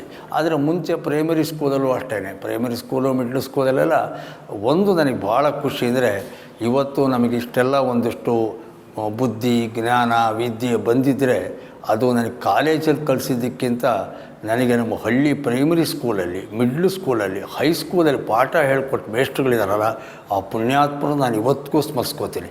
1ನೇ ಕ್ಲಾಸಲ್ಲಿ ಒಬ್ಬರು ಕಿಟ್ಟಣ್ಣ ಮೇಷ್ಟ್ರು ಅಂತಿದ್ದರು, 2ನೇ ಕ್ಲಾಸಲ್ಲಿ ಒಬ್ಬರು ವೆಂಕಟೇಶ್ ಮಾಸ್ಟ್ರು ಅಂತಿದ್ದರು. ಇದ್ದಾರೆ ಅವರೆಲ್ಲರೂ. ಈ ಕಿಟ್ಟಣ್ಣ ಮಾಸ್ಟ್ರು ತೀರ್ಕೊಂಡಿದ್ದಾರೆ, ವೆಂಕಟೇಶ್ ಮಾಸ್ಟ್ರು ಇದ್ದಾರೆ. 3ನೇ ಕ್ಲಾಸಲ್ಲಿ ಶಾಂತಪ್ಪ ಮಾಸ್ಟ್ರು ಅಂತ, 4ನೇ ಕ್ಲಾಸಲ್ಲಿ ನಾಗಭೂಷಣ ಮೇಷ್ಟ್ರು ಅಂಥೇಳಿ, 5ನೇ ಕ್ಲಾಸಲ್ಲಿ ಕಾಡಪ್ಪ ಮಾಸ್ಟ್ರು ಅಂಥೇಳಿ, ಹುಲಿಯಪ್ಪ ಮೇಷ್ಟ್ರು ಅಂಥೇಳಿ, 6ನೇ ಕ್ಲಾಸಲ್ಲಿ ಶಿವಾಜಿ ಮಾಸ್ಟ್ರು ಅಂಥೇಳಿ, ಆಮೇಲೆ 7ನೇ ಕ್ಲಾಸಲ್ಲಿ YK ರಂಗಪ್ಪ ಮಾಸ್ಟ್ರು. ಅವರು ಈಗ ನಮ್ಮ ಜೊತೆ ಕೆಲಸ ಮಾಡಿಕೊಂಡು ನನ್ನ ಗುರುಗಳಾಗಿ ಈಗ 80 ವರ್ಷ ನಮ್ಮ ಜೊತೆಲೇ ಓಡಾಡ್ತಿದ್ದಾರೆ. ಅವರೆಲ್ಲ ನಾನು MLA ಆಗಿದ್ದನ್ನು ಭಾಳ ಖುಷಿಯಿಂದ ಕಣ್ತುಂಬಿಸ್ಕೊಂಡಿರೋರು. ಅವರು 7ನೇ ಕ್ಲಾಸಲ್ಲಿ. 8ನೇ ಕ್ಲಾಸಲ್ಲಿ AC ಮಾಸ್ಟ್ರು ಅಂಥೇಳಿ ಚಂದ್ರಶೇಖರ್ ಮಾಸ್ಟ್ರು ಅಂತ, B ಬಸವಲಿಂಗಪ್ಪ ಅಂತ, BB ಮಾಸ್ಟ್ರು ಅಂತ, NK ಮಾಸ್ಟ್ರು ಅಂತ, GR ಮಳಸಿದ್ದಪ್ಪ ಅಂಥೇಳಿ. ಹಾಗಾಗಿ ಸುಮಾರು ಜನ ಮೇಷ್ಟ್ರುಗಳು ನಮಗೆ ಗುರುಗಳಾಗಿ ಪಾಠ ಹೇಳಿಕೊಟ್ಟು ನಮಗೆಲ್ಲ ಕಲಿಸಿದರು. ಅವ್ರು ಹೇಳಿಕೊಟ್ಟು ಫೌಂಡೇಶನ್ ಇದೆಯಲ್ಲ, ಅದು ಭದ್ರವಾದ ಬುನಾದಿ. ಈಗ ನಾವೆಲ್ಲ ಕಲ್ತ್ಕೊಂಡಿರೋದು ಮಾಡಿರೋದು ಅದು ಬೇರೆ. ಆದರೆ ನಿಜ ಆ ಹಳ್ಳಿ ಒಳಗಡೆಯಲ್ಲಿ ಅಂಥ ಪಾಠ ಹೇಳಿ ನಮಗೆ ಇಂಗ್ಲೀಷು ಅಂದರೆ ಕಬ್ಬಣದ ಕಡಲೆ, ಆ ಬಿ ಮೇಸ್ಟ್ ಹೇಳ್ತಿದ್ದು ಇಂಗ್ಲೀಷು, ಮ್ಯಾಥ್ಮೆಟಿಕ್ಸು, ಗಣಿತ ರಂಗಪ್ಪ ಮಾಸ್ಟರ್ ಹೇಳ್ಕೊಟ್ಟಿದ್ದು, ಸೈನ್ಸು AC ಮೇಸ್ಟ್ ಹೇಳ್ಕೊಟ್ಟಿದ್ದು ಅಂತ ಇವತ್ತಿಗೂ ಜ್ಞಾಪಿಸ್ಕೋತೀವಿ. ಆಮೇಲೆ ಕನ್ನಡ ಇದೆಲ್ಲ ವ್ಯಾಕರಣಬದ್ಧವಾಗಿ ಬರೆಯೋದು, ಕಾಗುಣಿತ ಮಿಸ್ಟೇಕ್ ಇಲ್ಲದೆ ಬರೆಯೋದು, ಇವೆಲ್ಲ ಹೇಳ್ಕೊಟ್ಟವರು ಕಿಟ್ಟಣ್ಣ ಮಾಸ್ಟ್ರು ಅಂಥೇಳಿ ಅವ್ರು ನಮಗೆ ಅದನ್ನೆಲ್ಲ ಕಲಿಸ್ಕೊಟ್ರು. ಹಾಗಾಗಿ ಅವರೆಲ್ಲರ ಆಶೀರ್ವಾದ ಕೃಪೆಯಿಂದ ಇವತ್ತು ನಾನು ಈ ಮಟ್ಟದಲ್ಲಿ ಸ್ವಲ್ಪ ಮಾತಾಡೋದು, ಬರವಣಿಗೆ ಮಾಡೋದು ಕಲ್ತ್ಕೊಂಡಿದ್ದೀನಿ. ಇದರ ಎಲ್ಲ ಕೀರ್ತಿ ಅವ್ರಿಗೆ ಹೋಗುತ್ತೆ. ಕಾಲೇಜ್ ಒಳಗಡೆ ಸಾಹಿತ್ಯದ ಬಗ್ಗೆ ನನಗೆ ತುಂಬ ಪ್ರಭಾವ ಬೀರಿದವರು ಕೀರಂ ನಾಗರಾಜ್ ಅವರು ನನಗೆ PUC ಇಂದ ಹಿಡಿದು BSc ಕನ್ನಡ ಮೇಷ್ಟ್ರು. ಅವರಿಂದ ನಾನು ಈ ಓದು ಹುಚ್ಚು ಕಲ್ತ್ಕೊಂಡೆ, ಸಾಹಿತ್ಯದ ಬಗ್ಗೆ ಆಸಕ್ತಿ ಬಂತು. The real big boss. Sir, ಈಗ ನೀವು ಒಂದು ತುಂಬು ಕುಟುಂಬದಿಂದ ಬಂದಿರತಕ್ಕಂಥವ್ರು, ಒಂದು 10 ಜನ ನಿಮ್ಮ ಸಹೋದರ ಸಹೋದರಿಯರ ಜೊತೆಗೆ ಮತ್ತು ತಂದೆ ತಾಯಿಗಳ ಜೊತೆಗೆ, ಆಗ ನಿಮ್ಮ ಮನೆಯ ವಾತಾವರಣ ಯಾವ ಥರ ಇತ್ತು? ಅವರೆಲ್ಲ ಯಾವ ರೀತಿ ನಿಮಗೆ ಸಪೋರ್ಟ್ ಮಾಡ್ತಾಯಿದ್ರು? ಇಲ್ಲ, ನಮ್ಮ ಮನೆ ಒಳಗಡೆ 8 ಜನ ಅಕ್ಕ ತಂಗಿರು, 2 ನಾನು ನಮ್ಮಣ್ಣ ತೀರ್ಕೊಂಡಿದ್ದಾರೆ. ಬಟ್ ನಮ್ಮಣ್ಣ ನಾನು ಹೈಸ್ಕೂಲ್ 1ನೇ ಕ್ಲಾಸ್ 2ನೇ ಕ್ಲಾಸಿಗೆ ಬರುವಷ್ಟೊತ್ತಿಗಾಲೇ ನಮ್ಮಣ್ಣ ಬೆಂಗಳೂರಿಗೆ ಬಂದುಬಿಟ್ಟು ಕಾಲೇಜ್ ಓದೋಕ್ಕೆ ಅಂತ ಬೆಂಗಳೂರಿಗೆ ಬಂದುಬಿಟ್ಟಿದ್ರು. ಆದ್ದರಿಂದ ನಾನು ಮಾತ್ರ ನಮ್ಮ ಹಳ್ಳಿ ಒಳಗಡೆಯಲ್ಲಿ ತುಂಬು ಕುಟುಂಬದಲ್ಲೇ ಬೆಳೆದವರಾದ್ರಿಂದ ಒಂದು ಸ್ವಲ್ಪ ನನಗೆ ಅಕ್ಕ ತಂಗಿರ ಒಲವು ಪ್ರೀತಿ ತುಂಬ. ಇವತ್ತಿಗೂ ಅಷ್ಟೇ. ಅವರೆಲ್ಲ 2 ಅಕ್ಕ ತಂಗಿರು ಮದುವೆ ಆಗಲಿಲ್ಲ, ಅವರು ಅವಿವಾಹಿತರಾಗಿದ್ದಾರೆ, ನನ್ನ ಜೊತೆಲೇ ಇದ್ದಾರೆ. ಉಳಿದವ್ರದ್ದೆಲ್ಲ ಮದುವೆ ಆಯಿತು. ಆದರೆ ಅವರೆಲ್ಲರೂ ಕೂಡ ಇವತ್ತಿಗೂ ಕೂಡ ನನಗೆ ಒಂದು ವಿಶೇಷವಾದಂಥ ಅಕ್ಕರೆ ಅವರೆಲ್ಲ ಕಂಡ್ರೆ. ಆಮೇಲೆ ಈಗಲೂ ಕೂಡ ನಮಗೆ ಆ ಹಳೇ ಅವ್ರ ಜೊತೆಲೇ ಬೆಳೆದಿದ್ದರಿಂದ ತಿಂಗಳಲ್ಲಿ ಒಂದು ಸಲ ಅವ್ರನ್ನೆಲ್ಲರೂ ಕರೆಸ್ಕೊಂಡು ಮನೆ ಒಳಗಡೆ ಒಟ್ಟಿಗೆ ಇದ್ದು ಒಂದಿಷ್ಟು ಸಾಹಿತ್ಯ ಚರ್ಚೆ ಅವರೆಲ್ಲ ನಮ್ಮ ಮನೆಯಲ್ಲಿ ಎಲ್ರಿಗೂ ಸ್ವಲ್ಪ ಸಾಹಿತ್ಯದ ಹುಚ್ಚು. ಹಾಗಾಗಿ ಅದೆಲ್ಲ ಇವತ್ತಿಗೂ ನನಗೆ ಅದು ಮಧುರವಾದ ಅನುಭವಗಳು ಆ ದಿನಗಳಲ್ಲಿ. ಆಮೇಲೆ ಅವರು ಅಷ್ಟೇ ಚೆನ್ನಾಗಿ ಓದಬೇಕು ಅಂಥೇಳಿ ನಮಗೆ ಸಪೋರ್ಟ್ ಮಾಡೋದು. ಹಳ್ಳಿ ಹುಡುಗರು ನಮ್ಮ ಚಡ್ಡಿ ಹರ್ಕೊಂಡಿದೆಯಾ, ಶರ್ಟಿಗೆ ಗುಂಡಿ ಇಲ್ವಾ, ಅದೆಲ್ಲ ನೋಡಿ ನಮ್ಮ ಅಕ್ಕ ಅವರೆಲ್ಲ ಹಾಕ್ಕೊಡೋರು. ನಾವು 1ನೇ ಕ್ಲಾಸ್ ಓದ್ತಿದ್ದಾಗ ನಾವೆಲ್ಲ ಕ್ರಾಫ್ಟ್ ಮಾಡ್ಕೊಂಡಿರ್ತಿಲ್ಲ, ಎಲ್ಲ ಜಡೆ ಬಿಟ್ಕೊಂಡಿದ್ವಿ. ಆವಾಗ ನಮ್ಮ ಜಡೆ ಬಾಚೋದಾದಾಗ ನಮ್ಮ ಅಕ್ಕಂದರು ಮಾಡಿ ಕಳಿಸೋರು. ಹಾಗಾಗಿ ನಾವು ಆಮೇಲೆ ಹಳ್ಳಿ ಒಳಗಡೆಯಲ್ಲಿ ಬಟ್ಟೆ ಎಲ್ಲ ನಾವು ಒಗಿಬೇಕು ಅಂತಂದರೆ ಕೆರೆಗೆ ಹೋಗ್ಬೇಕು, ಇಲ್ಲ ಹೊಳೆಗೆ ಹೋಗಬೇಕು. ಆವಾಗ ನಾನು ನಮ್ಮ ಅಕ್ಕ ಅವ್ರ ಜೊತೆ ಎಲ್ಲ ಹೋಗ್ತಿದ್ದೆ, ಬಟ್ಟೆ ಒಗಿಯಕ್ಕೆ ಹೋಗ್ತಿದ್ದೆ, ಕೆರೆಗೆ ಹೋಗ್ತಿದ್ದೆ, ಬಟ್ಟೆ ಒಕ್ಕೊಂಬರೋದು ಇದೆಲ್ಲ ಮಾಡೋರು. ಆಮೇಲೆ ನಮ್ಮ ಹಳ್ಳಿ ಒಳಗಡೆಯಲ್ಲಿ ನಮ್ಮ ಅಕ್ಕಂದ್ರೆಲ್ಲ ಭಾಳ ಕಷ್ಟ ಸಹಿಷ್ಣುಗಳು. ದನ ಸಾಕಿದ್ವಿ ಮನೆ ಒಳಗಡೆಯಲ್ಲಿ, ಗಂಜಲ ತೆಗೆಯೋದು, ಕಸ ಗುಡಿಸೋದು, ಆಮೇಲೆ ದನದ ಕೊಟ್ಟಿಗೆ ಕ್ಲೀನ್ ಮಾಡೋದು, ಹುಲ್ಲು ತಂದು ಮೇವು ಹಾಕೋದು, ಆಮೇಲೆ ಹಸು ಕರು ಹಾಕಿದಾಗ ಅದು ನೋಡ್ಕೊಡುವಂಥದ್ದು, ಇವು ಎಲ್ಲ ನಮ್ಮದು ಅಕ್ಕಂದರು ಮಾಡೋರು. ಅದ್ರ ಜೊತೆಗೆ ನಾವು ಕೂಡ ಮಾಡ್ತಾಯಿದ್ವಿ. ಆಮೇಲೆ ನಾವು ಅವಾಗೆಲ್ಲ ಈ ಥರ ಅಕ್ಕಿ ಪಕ್ಕಿ ಎಲ್ಲ ನಾವು ತರ್ತಿತ್ತಿಲ್ಲ. ಭತ್ತ ಕುಟ್ಟಿ ಅಕ್ಕಿ ಮಾಡ್ತಿದ್ವಿ, ಭತ್ತ ಕುಟ್ಟಿ ಅವಲಕ್ಕಿ ಮಾಡ್ತಿದ್ರು. ಅವಾಗೆಲ್ಲ ನಮ್ಮ ಅಕ್ಕಂದರೆ ಆ ಕೆಲಸ ಎಲ್ಲ ಮಾಡೋರು. ಕಷ್ಟ ಸಹಿಷ್ಣುಗಳು ನಮ್ಮ ಅಕ್ಕಂದ್ರುಗಳು. ಹಳ್ಳಿಯಲ್ಲಿ ಎಲ್ಲ ಕೆಲಸ ಅವರೇ ಮಾಡೋರು. ಭತ್ತ ಕುಟ್ಟಿ ಅಕ್ಕಿ ಮಾಡಿ ಅಕ್ಕಿ ಒಳಗಡೆ ಅನ್ನ ಮಾಡೋದು, ಆಮೇಲೆ ಆ ಭತ್ತ ಬೇಯಿಸ್ಬಿಟ್ಟು ಅವಲಕ್ಕಿ ಮಾಡಿ ಮಾಡೋರು. ಆ ದಿನಗಳಲ್ಲೆಲ್ಲ ಆಮೇಲೆ ನಾವು ಕಸ್ಪರ್ಕೆ ಆದಿಯಾಗಿ ಕೊಂಡ್ಕೊತಿತ್ತಿಲ್ಲ, ನಾವು ತಂದು ಮನೇಲಿ ಕಸ್ಪರ್ಕೆ ಮಾಡ್ತಿದ್ವಿ. ಆಮೇಲೆ ಹರಳನ್ನು ತೊಗೊಂಬಂದು ಹರಳೆಣ್ಣೆ ಮನೇಲಿ ಬೇಯಿಸ್ತಿದ್ವಿ. ಈ ಎಲ್ಲ ಕಷ್ಟ ಕೆಲಸಗಳು ಏನಿತ್ತೋ ಅದು ನಮ್ಮ ಅಕ್ಕ ಅವರೆಲ್ಲ ಮಾಡಬೇಕಾದ್ರೆ ನಾವು ಅವ್ರ ಜೊತೆಗೆ ಸೇರ್ಕೋತಾ ಇದ್ವಿ. ಹಾಗಾಗಿ ಬದುಕಿನ ಎಲ್ಲ ಮಗ್ಗುಲುಗಳು ಕೂಡ ಒಬ್ಬ ಗ್ರಾಮೀಣ ಜೀವನದ ಕಷ್ಟ ಸೊಗಡು ಸುಖ ಎಲ್ಲದನ್ನೂ ಕೂಡ ನನಗೆ ಕಲಿಸ್ತೋ ನಮ್ಮ ಅಕ್ಕಂದರು. ನಮ್ಮ ತಾಯಿನೂ ಅಷ್ಟೇ ಭಾಳ ಶ್ರಮಜೀವಿ ಆಕೆ.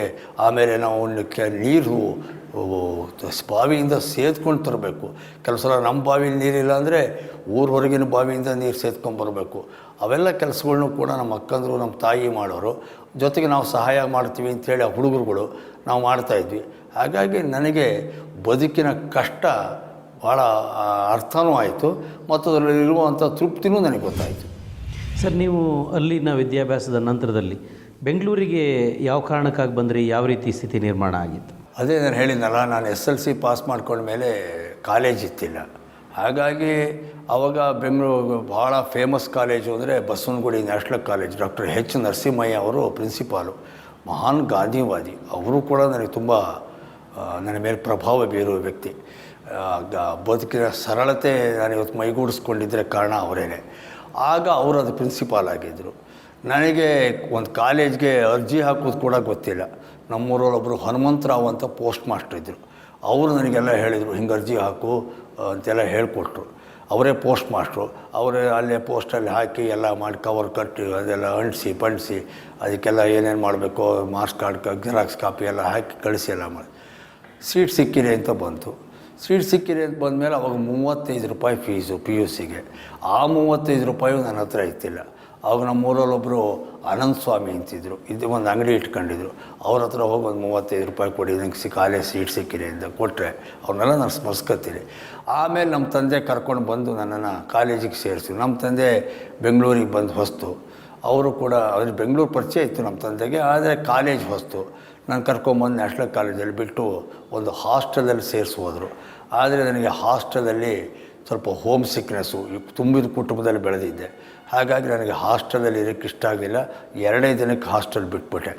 ಆಮೇಲೆ ಹುಡ್ಕೊಂಡು ಬಂದು ರಾಜಾಜಿನಗರದಲ್ಲಿ ಯಾರೋ ಒಬ್ಬರು ಶಾಸ್ತ್ರಿಗಳು ಅಂಥೇಳಿ ಅವ್ರ ಮನೆಯಲ್ಲಿ ಒಂದು ಸಣ್ಣ ರೂಮ್ ಬಾಡಿಗೆ ತೊಗೊಂಡು, ಆಮೇಲೆ ನಮ್ಮ ತಾಯಿ ಹೇಳಿದರು, ನೋಡು ಅಲ್ಲಿ ಕಷ್ಟ ಜೀವನ ಮಾಡೋದು, ನೀನೊಂದು ಕೆಲಸ ಮಾಡು, ಮನೆಯಿಂದ 2 ಪಾತ್ರೆ ತೊಗೊಂಡು ಹೋಗು, ಒಂದು ಅನ್ನ ಮಾಡಿಕೊಂಡು ಹೋಟ್ಲಿಂದ ಸಾಂಬಾರು ತಂದ್ಕೊಂಡು ತಿನ್ಕೋ ಅಂತ ಹೇಳಿದರು.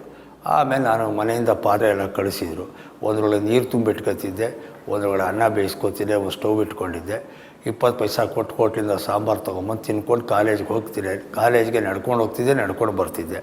ಆ ಅಕ್ಕಿ ಈ ಸ್ವಲ್ಪ ಇವಕ್ಕೆಲ್ಲ ಸಣ್ಣ ಪುಟ್ಟ ಖರ್ಚು ಬೇಕು ಅಂದಾಗ ನನಗೆ ಆ ಮನೆ ಓನರೇ ಅಕ್ಕಪಕ್ಕದ ಹುಡುಗರಿಗೆಲ್ಲ ಪಾಠ ಹೇಳು, ಅವ್ರು ಸ್ವಲ್ಪ ಫೀಸ್ ಕೊಡ್ತಾರೆ, ಅದರೊಳಗಡೆ ರೂಮ್ ನಮ್ಮ ಮನೆ ಬಾಡಿಗೆ ಕೊಡು, ಸ್ವಲ್ಪ ಖರ್ಚಿಗೆ ಇಟ್ಕೋ ಅಂಥೇಳಿ ಅವರೇ ಒಂದು ಪ್ಲ್ಯಾನ್ ಹೇಳಿಕೊಟ್ರು. ಅದರಿಂದ ಪ್ರಾರಂಭ ಆಗಿ ಹಾಗೆ ಬದುಕನ್ನು ನಾನು ಮುಂದೆ ಮೇಷ್ಟ್ರು ಅನ್ನೋ ಥರ ಆಗೋಕ್ಕೆ ಕಾರಣ ಅದು ಬೇಸ್ಮೆಂಟು. ನಿಮ್ಮದು ಆ ನಂತರದಲ್ಲಿ ಪದವಿ ವಿದ್ಯಾಭ್ಯಾಸದಲ್ಲಿ ಡಿಗ್ರಿ ಮಾಡ್ತಾ ಇರತಕ್ಕಂಥ ಸಂದರ್ಭದಲ್ಲಿ ಯಾವ ರೀತಿ ನೀವು ಈ ಹೋರಾಟಗಳಲ್ಲಿ ಪ್ರೇರೇಪಣೆ ಅಲ್ಲಿಂದ ಏನಾದ್ರು ಪ್ರಾರಂಭ ಆಯಿತಾ? ಹೇಗೆ? ಅಲ್ಲಿ ಕಾಲೇಜ್ ಓದ್ತಿದ್ದಾಗ ಜಾಸ್ತಿ ನಾನು ಟ್ಯುಟೋರಿಯಲ್ಸು ಮಾಡ್ತಾಯಿದ್ದೆ. ಆಮೇಲೆ ಹುಡುಗರುಗಳು ಕೂಡ ತುಂಬ ಜನ ನನ್ನ ಹತ್ರ ಪಾಠಕ್ಕೆ ಬರೋರು. ಅಷ್ಟೊತ್ತಿಗಾಗಲೇ ಈ ಸಾಹಿತ್ಯಿಕವಾಗಿ ಸಾಂಸ್ಕೃತಿಕವಾಗಿ ಕಾರ್ಯಕ್ರಮಗಳು ಮಾಡ್ತಾಯಿದ್ವಿ. ರಾಜಕೀಯವಾದ ಹೋರಾಟಕ್ಕಿಂತ ಆ ದಿನಗಳಲ್ಲೆಲ್ಲ ನಾನು ಮಕ್ಕಳುಗಳಲ್ಲಿ ನಾನು ಸೇರ್ಕೊಂಡು ಹಾಗೆ ಈ ದೊಡ್ಡ ದೊಡ್ಡವರು ಆವಾಗ ಮಾಸ್ತಿ ವೆಂಕಟೇಶ್ ಅಯ್ಯಂಗಾರು, ಗುರು ರಾಮಸ್ವಾಮಿ ಅಯ್ಯಂಗಾರು, ಶ್ರೀರಂಗ, ಗೋಪಾಲಕೃಷ್ಣ ಅಡಿಗ, KS ನಿಸಾರ್ ಅಹಮದ್, ಲಂಕೇಶು ಇಂಥವ್ರನ್ನೆಲ್ಲ ನಮ್ಮ ಟ್ಯುಟೋರಿಯಲ್ಸಿಗೆ ಕರೆಸ್ಕೊಂಡು ಆವಾಗಲೇ ನಾನು ಈ ಥರದ ಸಾಹಿತ್ಯ ಸಂವಾದ, ವಿಚಾರ ಸಂಕಿರಣ ಈ ಥರ ಎಲ್ಲ ಮಾಡ್ಕೊಂಡು ಬರ್ತಾಯಿದ್ದೆ. ಆದರೆ ರಾಜಕೀಯವಾಗಿ ತೊಡಗಿಸ್ಕೊಂಡಿದ್ದು JP ಮೂಮೆಂಟು. ಆವಾಗ 75 ಎಮರ್ಜೆನ್ಸಿ ಡಿಕ್ಲೇರ್ ಆಯಿತು. ಆವಾಗ ಸಕ್ರಿಯವಾಗಿ ಸಾರ್ವಜನಿಕ ಬದುಕಲ್ಲಿ ರಾಜಕಾರಣ ಅಂತ ನಾನು ಬಂದಿದ್ದು ಆವಾಗ. ಅಲ್ಲಿಂದ ಒಂದಾಗುತ್ತಲೂ ಒಂದು ರಾಜಕೀಯಕ್ಕೆ ಬಂದ ಮೇಲೆ ಹೋರಾಟಗಳು ಅದರ ಅವಿಭಾಜ್ಯ ಅಂಗ. ಅಷ್ಟೊತ್ತಿಗೆ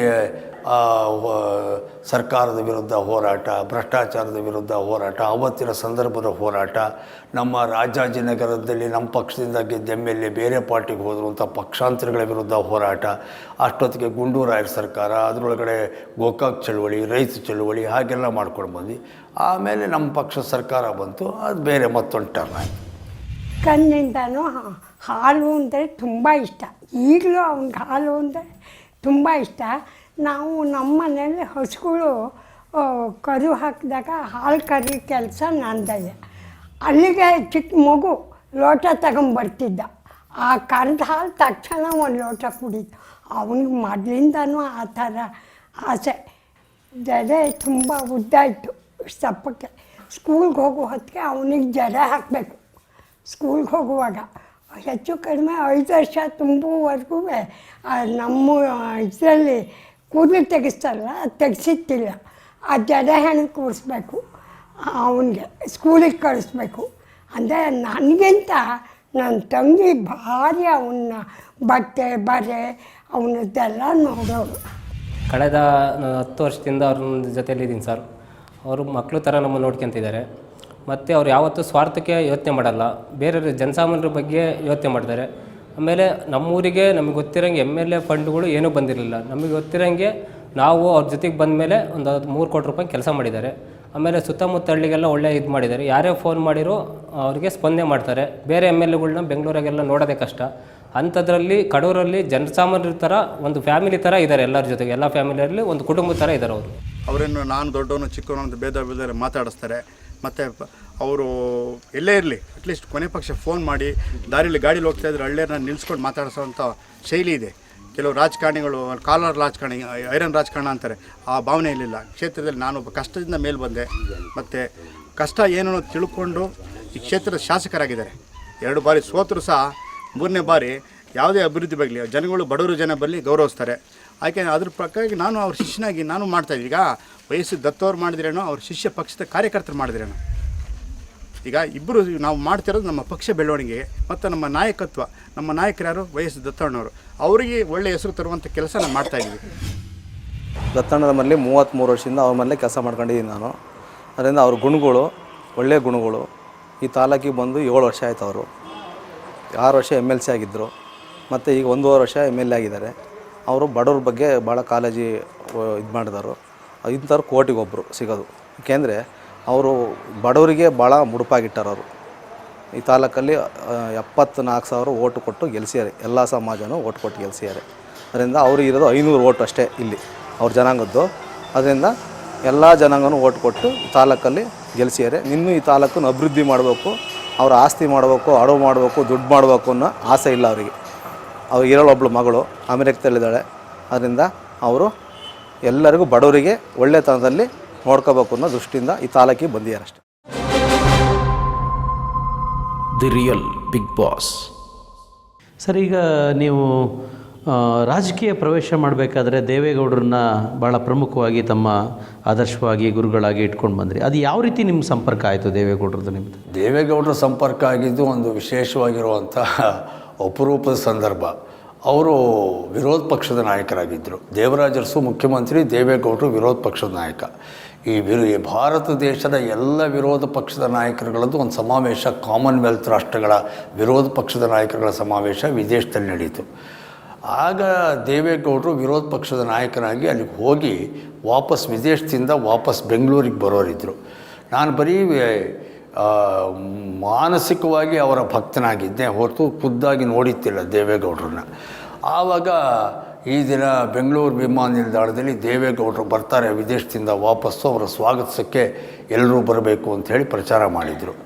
ನನಗೂ ದೇವೇಗೌಡರು ನೋಡೋ ಕುತೂಹಲ.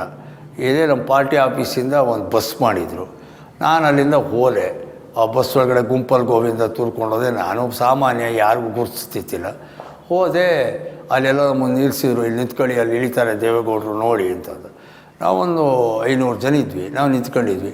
ನಾನು ದೇವೇಗೌಡರು ಅನ್ನೋರು ಹೇಗಿರ್ಬೋದು ಅನ್ನೋ ನನ್ನ ಕಲ್ಪನೆ ಬೇರೆ ಇತ್ತು. ಆಮೇಲೆ ನೋಡ್ತೀನಿ ಗೌಡರು ವಿಮಾನದ ಏಣಿ ಇಳಿದು ನಡ್ಕೊಂಡು ಬಂದರು.